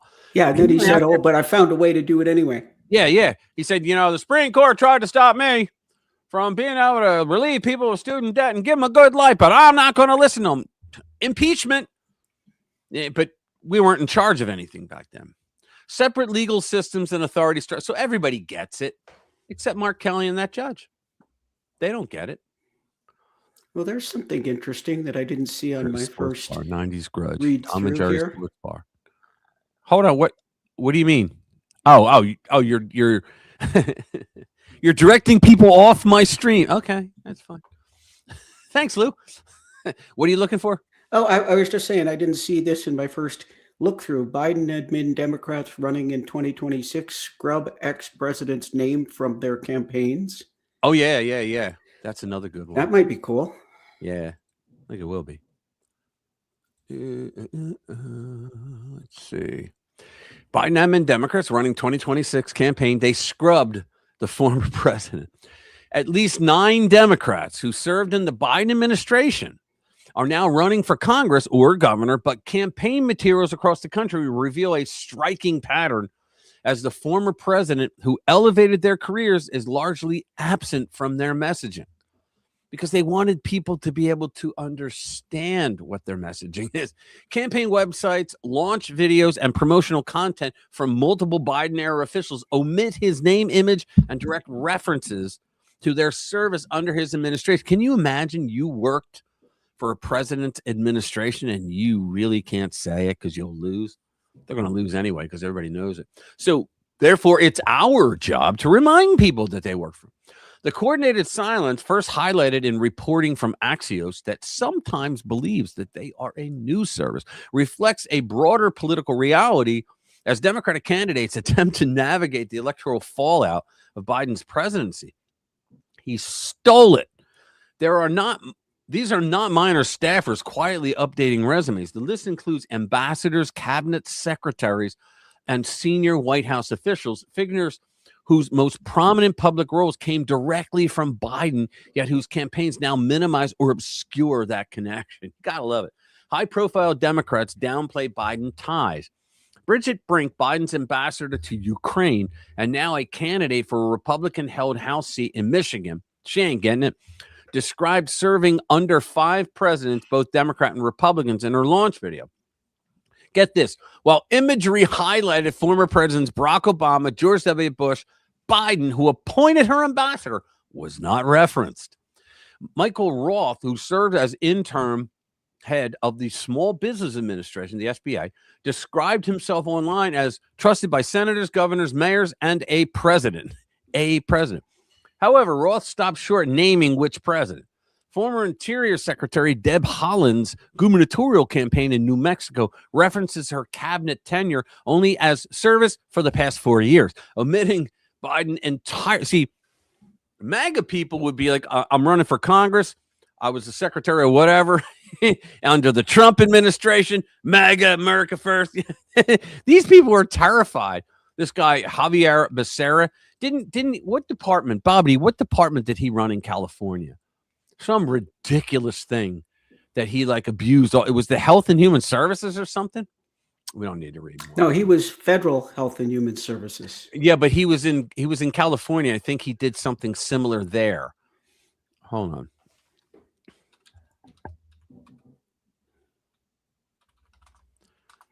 What's his name? Javier Becerra. Yeah. XIA. Yeah, Becerra. There it is. So what was he? Yeah, he did something. California, Our Way of Life. Oh, he's running for governor. Holy shit. Yeah, he is. Oh my goodness. He's the guys that, oh God, he's a total loser too. Becerra. I thought Rob Bonta was going to run for governor. Oh, really? Yeah, here we go. United States Secretary of Health and Human Services. But what was he at the state level? United States Secretary of Health, Seymour. I got to see it. See, he was Attorney General for California. That's what he was. Okay. Yeah, and he was he was in Congress and he was in the state assembly and he was a representative. I think he might have been a senator too. I'm not sure. But how about that? Wow.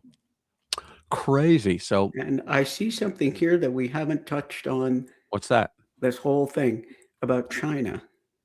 Haven't you heard about China? Military, the quiet infiltration or the generals disappearing? Oh, yeah. Yeah, I heard about that. Yeah. There's a the story. Ongoing purge. I have that story. Third of the way down. Yeah, I have it. I have it up. I'm going to bring it open. I got to open it now. Share. Here you go, guys. Ready? They're being disappeared. China's annual military meeting reveals unusual absence of top generals amid ongoing purge. You know why? Because there was a coup that they were building to take out Xi. No full generals appeared at the Beijing gathering, highlighting ongoing purges and strain within the CCP's military leadership. Now imagine you're all there and you can't say, they got COVID going on there. You can't say a damn thing because you know that they're bugging the room. So you can't even talk about it. Here we go. An annual military political meeting in Beijing has drawn attention this year, not for what was said, but for who did not show up. When Chinese state media, CCP media, aired footage from the February 5th Capital Military Political Symposium, only 7 lieutenant generals and 13 major generals were in attendance, with no full generals present. For analysts of Chinese Communist Party elite politics, the absence was striking and potentially revealing, because Xi knew, and the CCP, they knew that people would talk about this. That was a message they were sending. You comply with us, or guess what? You're out.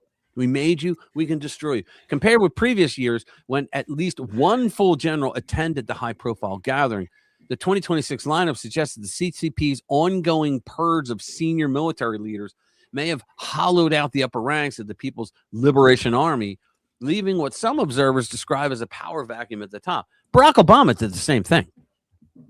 Barack Obama would offer generals that were not yes men to him, people that did not like his policies, right? He offered them an easy way out, or he fired them. He fired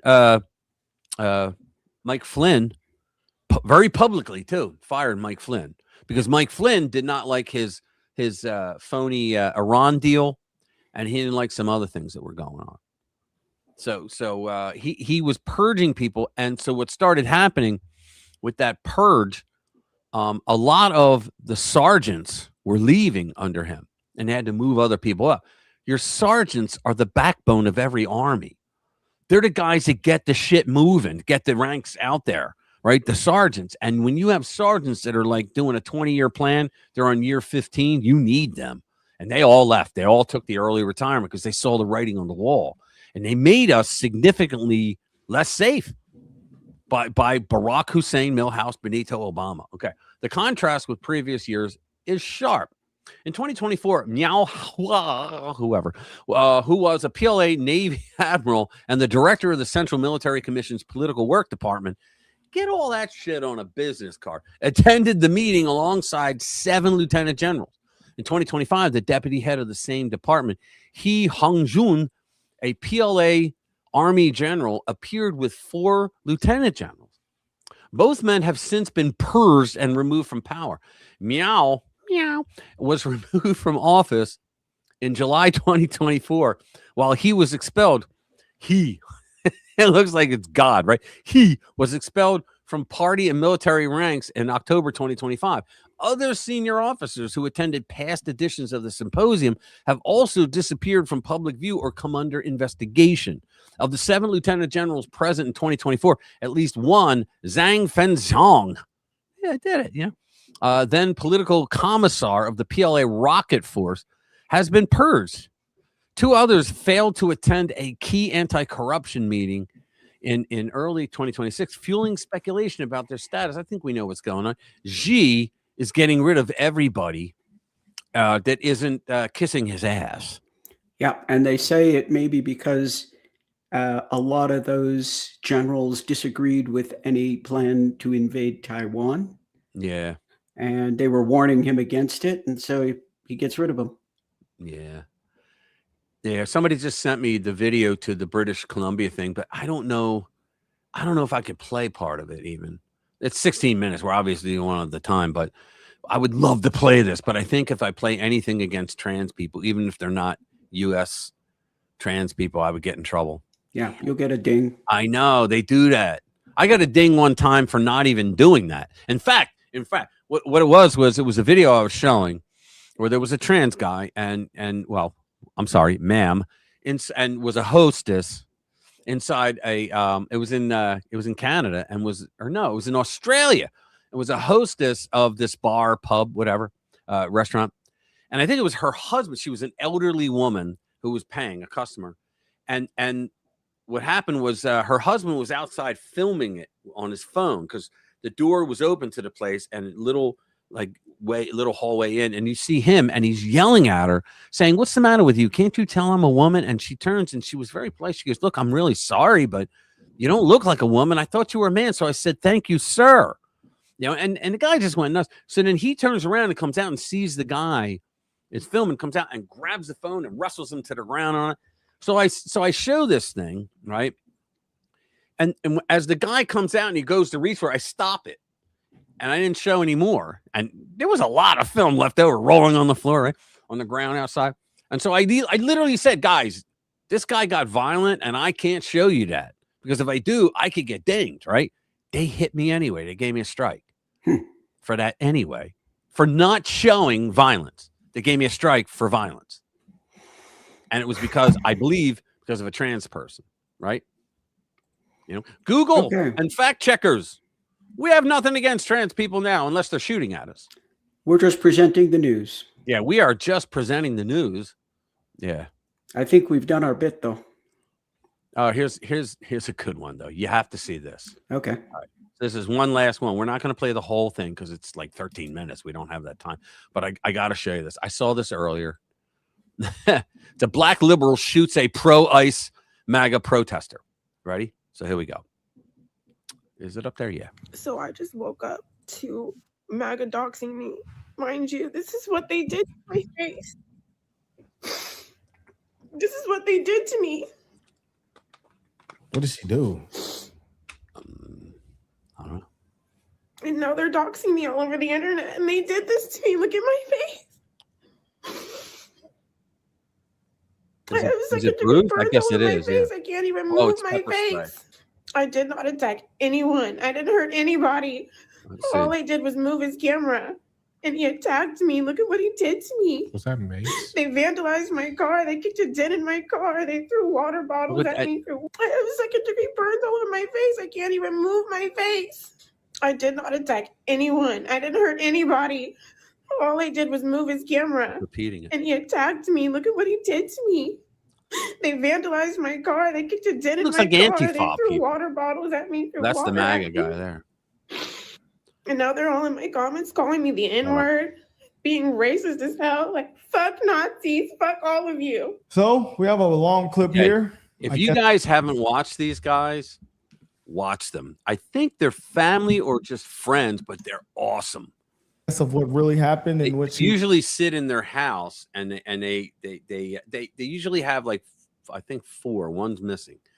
But they usually sit in their house and they like in a bedroom, it looks like, and they just sit and they watch videos and they comment on them. They're awesome. Hang on. Was doing. Oh, she opened fire with a BB gun? Yeah. So let's see. Right now, people on TikTok, black people were very mad about this. Well, I mean, if this was a true story, I'd see why a lot of people would choose to be mad about this. This is pretty crazy. But we're gonna show y'all the context of what happened. Let's go, boys! Yeah. Oh, here she comes. Here she comes. Damn. Pause. So how do they know who she is already? Right. She did whatever she did before. She did Right. something before. She had to do something before because how would they know she just turns the corner with the vehicle? Oh, here she comes. How do they know? Let's go, boys! Oh, here she comes. We're on the horn. Damn. There's a water bottle right there. Yes. Hey, you're triggered, aren't you? Oh, look at that. Look at Look at that. She's shooting at them. Shit, she just shot me with a BB gun. She just did a drive-by. She just shot me in the face. She did a drive-by. 4, 7, 8. Yes. TMI. And then they hit me and then they did to my face. Can you imagine? Unreal. Shooting a BB gun. I didn't attack no one. Okay. She did a drive-by with that shit. Oh, bro, if somebody thought that was a real gun, She would have you been could dead. have died. That's what I was thinking. Like, would they be wrong if they killed her on accident? I mean, if you just first sight, do that to me. I mean, guys, to me, that's just friggin' hilarious. Where you know you're driving around, and then you pull out a fucking BB gun, pew pew pew. I mean, think about that. That's first sight. Yeah, first sight. That is pretty bad. I don't care what happened, man. I don't care if I fell on BB. You might be dead, bro. That is scary. All you see is a car, The gun. fact she rolled the window down and was dumping it like God that is forgive not me, good. but this shit is But like, crazy. imagine you on the street and somebody look like a gun getting pointed at you. That is. I would be pretty upset about that. Yeah, I would too. I would be very upset about For the that. person that didn't get hit with the BB gun, you don't know if it's a silencer on it or nothing. Somebody could have tripped down. Somebody could have. Because once you see something out the window, people are like, the next person that pull it out, he wouldn't have been wrong, brother. Yeah. This is insane. The fact that she's And playing the state victim. eyes with it. Oh man, look, man. Well, if I don't know. Do. They took I that know to my, court. I know my These guys decision. are good. They Because, took- hey, you tripped out. It's people that have died for less. Yeah. Like, come on, man. I still think Renee Good might have been turning, brother. They're lucky. She's lucky. All they did was what they did. I think it was pepper spray that was on her face because she drove by and shot at them. Could have taken an eyeball out. I'm not fully thinking she should have died. I don't think she should have died, but I think if But she this- wasn't, I think if she wasn't there harassing them agents, she'd be okay. But yeah, for sure. But this right here, oh my God. Oh my God. She just shot me in the face with a fucking BB. 478. She just shot me in the This is face with a crazy. BB gun, bro. They're gonna follow Shooting a her. BB gun. A lot. Yep. She just shot me in the Guys on a scooter type thing. So when and how did they catch up with her? She probably parked. I'm popping. She just shot me in the fucking face with a BB gun, bro. Yeah, I heard it. She shot me in the arm like 3 times with the BB gun and it hit me in the side Yeah, of you the can face. see the Like, mark oh, on I his thought it was face. a real gun. There. Boom, boom, boom. No, they would have. Okay, guys, just for low context, these are pro-ICE protesters. Yeah, they're that she pro-ICE, shot. those So she guys. pulled up. Can you mad imagine? 'cause They're they was now having a shooting pro-ICE protest. protesters. Yes. Yeah, they had probably had Trump flags and Man, she's lucky to American actually flags, have her probably. life. But you know, to me, man, I want to see it. God might have been showing her something that day. Yeah. Don't mess Hold around on, and find yeah, out that that's where bad because they- you really could have lost your Hold on, life. Yeah. God loves you. Yeah. Can you guys clip her? Bitch, that can't stay hard enough to impregnate his cousin to continue his bloodline. Oh, that's when she smacked the phone out of his hand. Yep. Stupid whore. She smacked the phone out of his hand. What do you think's gonna happen? Stupid whore. Some of these young women think that, well, he can't hit me. I'm a woman. Really? Really? You shoot a guy with, I don't care if it's a BB gun or not. You shoot a guy with a BB gun? Right? Imagine she's a real gangster, right? She has a fucking BB gun. You shoot a guy with a BB gun, then smack his phone at. What you doing with the blue Look at it. You doing the whore. Acting all bad. Stupid whore. You smell like fish. You know what? Nobody would pay for you. Nobody would pay for you. Over your perfume, I can smell the trout. I can smell the trout. Yeah, that's just sad. This girl should be out dating, hanging out with her girlfriends, going to the mall, right? She should be doing all that crazy shit that young people do, but no, she's out there shooting BB guns. Was the guy saying I can smell the grass? No, he said you smell like fish. Oh, okay. That's what he said. Smell the trout over the It was called her a skank. Yeah. Here we go. Here we go. Here we go. Look at her just yelling. Here we go. And guys, he knows he's on film, so he's just standing there like, okay. Now she's going over to another one. See, someday she's going to meet up with someone that's going to go, homie, don't play like that, and he's going to hit her. This is why I say, don't do this stupid stuff.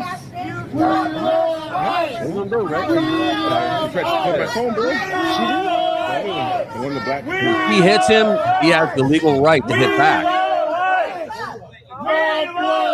We love ice. See, instead of whistles, they should all have those cans. They should all have those and just blow them in her ear. What do you think? That's hilarious. I can still smell the trout. Hey, what's up, Chill? Good to see you, man. Watch out. Look at this. Here we go. All right, now it's Oh, that bitch got her phone. Oh, they're attacking that woman. He's screaming. They attacked that woman. Where is she? Wait a minute. I got to go back. I didn't see. They actually hit her? Hold on. And but every night I love you, Arturo. Pin dick ass bitch. Look at that. Smack the phone out. Watch out. They got a free deal over here. Oh, that bitch got her phone. Oh, wow. That person tried to. They're attacking that woman. Yeah, but that's not her. That's not her. Right. I want to know how the hell did she get hurt? Hold on. So that white woman. You know what? These I don't think I can show anymore because these guys can get away with it. I can't. You got shot by an air rifle, really? I'd give him a slap or two. I would too. I would too. I absolutely would. I don't have any air rifles. I think now I got like 14 firearms. Yeah, I have guys. I have one in every room of my house. Hey, and them's three in my rookie bedroom. numbers. Them's What's rookie that? numbers. Yeah. Well, them's rookie numbers, boy. Yeah, but you know what? I don't need any more. There you go. You know, when liberals used to ask me, well, how many guns do you need? I'd be like, okay, I'll give you an exact number. It's none of your fucking business. That's the answer you give. How many do you need? Some. Yeah. How many do you need? Yes. Yeah. You know, what do you need 15 guns for? Who said 15? I'm going for 20. Or 40. Yeah. I just got my permit renewed. So get this, guys. In America, you can get your carry permit. All right. Some states, like my son's in Texas, and have been slapped by a trout. Actually, I was trout fishing with my father, my brother, and some friends, and we were messing around. And one of them, I can't remember who, not my dad or my brother, threw a trout at me and it hit me in the face. They just threw it like messing around right in the face. Yeah, but anyway, and my son lives in Texas. And they're open carry and concealed. You don't really need anything. You can carry concealed if you want to. Now, in my state, you got to have a concealed carry, and you cannot go on certain properties, like any government building, including schools. You can't carry. I don't have a problem with that. And they also say, like the sheriff told me, that if you go to a supermarket and you see a sign outside that says, we hope you don't carry your firearm. They said you don't have to adhere to it, but we want you to. You know, like just play it safe and just, be a good steward, put up with it and keep it in the car. So I carry everywhere I go. So in this state, but I lived in a county called Bucks. It was Bucks County, right? Because there were a lot of deer there. Anyway, so it turns out that, I don't know why that's called Bucks County, but it turns out that when I first got my permit, it was in Bucks County, and the sheriff there, they were Republican, right? So I just decided to go that day. Didn't make no appointment needed. So I go there, and 90 minutes later, I walk out with my permit. I'm like, wow, that was easy, right? So as I'm getting it, the deputy sheriff who's processing it and is about to take me over for the photo, right? I said, wow, that was really fast. And he goes, oh, yeah. He goes, today's actually long. And I'm like, why? Remember the Charlie Hebdo shooting? You remember that? That's when I got it, right? And he said, well, the Charlie Hebdo shooting where the Muslims killed like all those people in the newspaper. I said, yeah. And he goes, well, funny thing is, he goes, if ever any kind of shooting makes the news, a shooting like that makes the news, he goes, everybody here wants to get a gun. I'm like, oh, okay. And he goes, and that's why. He goes, normally you'd be out of here in a half hour. I'm like, oh, dude, that is so efficient. So I then moved to Montgomery County, which is a completely different sheriff. And that sheriff was a Democrat. Now, granted, it was during COVID that I had to renew my state license, right? So it took 3 months to get. That was 5 years ago. So now I just got it. I picked it up Thursday, I picked it up Wednesday this week, right? But I applied for it 2 weeks ago. So 2 weeks isn't so bad, right? So it only took 2 weeks to get it, but it should be like instant.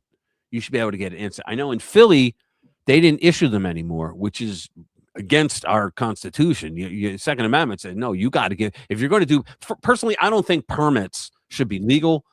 Like, I don't think they should be able to do permits because of the words shall not be infringed, Like, I still think they mean things. You know, those words put together that way, it means something, right? But liberal judges don't think so. So, yeah. So Corbett, we had a Republican governor. He had to sue Philadelphia and say, you got to start giving permits out. So I went, oh, okay. It was 8 weeks is the minimum that you have to wait to get it. 8 weeks. And then sometimes they'll like shoot you down for whatever reason. They'll come up with a reason. And see, the other thing I know is too, in Pennsylvania, if they give you, when you're filling out the form, they give you a list of reasons why you want the gun. Okay. It could be, for hunting. I want it for protection. I want it for target range. And if you write anything, if you check anything but protection, they'll shoot you down instantly. Every one of them will. Because you can only do protection and then you pass. That's the only test you have to take, as a matter of fact, and you don't even know you're taking it. So I tell everybody, just choose protection and you'll get it. It's that easy. But yeah, 2 weeks is not bad. You want to do one more and then we're out of here? Hey, listen, I'm just about done. I was thinking we were done. Oh, okay. Hang on. It's already, after 7. Well, let me play this one. It's this woman. It's very short, but I want to play this one because I wanted to play it earlier, but we were picking other ones at the time. So this is a Democrat rep, and she's saying voter ID laws are racist, misogynistic trash. Look, as I hear my colleagues on the other side of the aisle, what I hear is the same racist, misogynistic trash. How is it racist to say, hey, you're an American citizen, you want to vote? Way to go. Can you prove who you are? Because we have no idea. I don't know who the fuck you are. Can we prove it? Different decade. Plus, don't white people also? She thinks that white people can just walk in, ID, schmid. I don't need ID. You do, but I don't. Come on, please. Republicans are invoking historical policies intended, let's be clear, to disenfranchise Americans, especially working people. No, that was your party that did that. Women, students, indigenous people, and anyone who can't afford the burdens of a new bill. What's the burden? The Save America Act is yet another Republican attempt to intimidate and suppress the votes of anyone who threatens their extremist white supremacy. So every single poll from the left, the right, and everything in between and outwards in the United States, over 80% of the American people want this bill passed because they're sick and tired of illegals being here. They don't want them anymore. We don't want illegals in our country anymore. I'm sure you guys over in the UK feel the exact same way, and we're with you, man. We feel for you because we know it's really fucking bad over there because your people are doing it on purpose for money. 71% of Democrats. Yeah, and like 95% of Republicans. Yeah, and it's 83% overall. Yeah. 80% of blacks.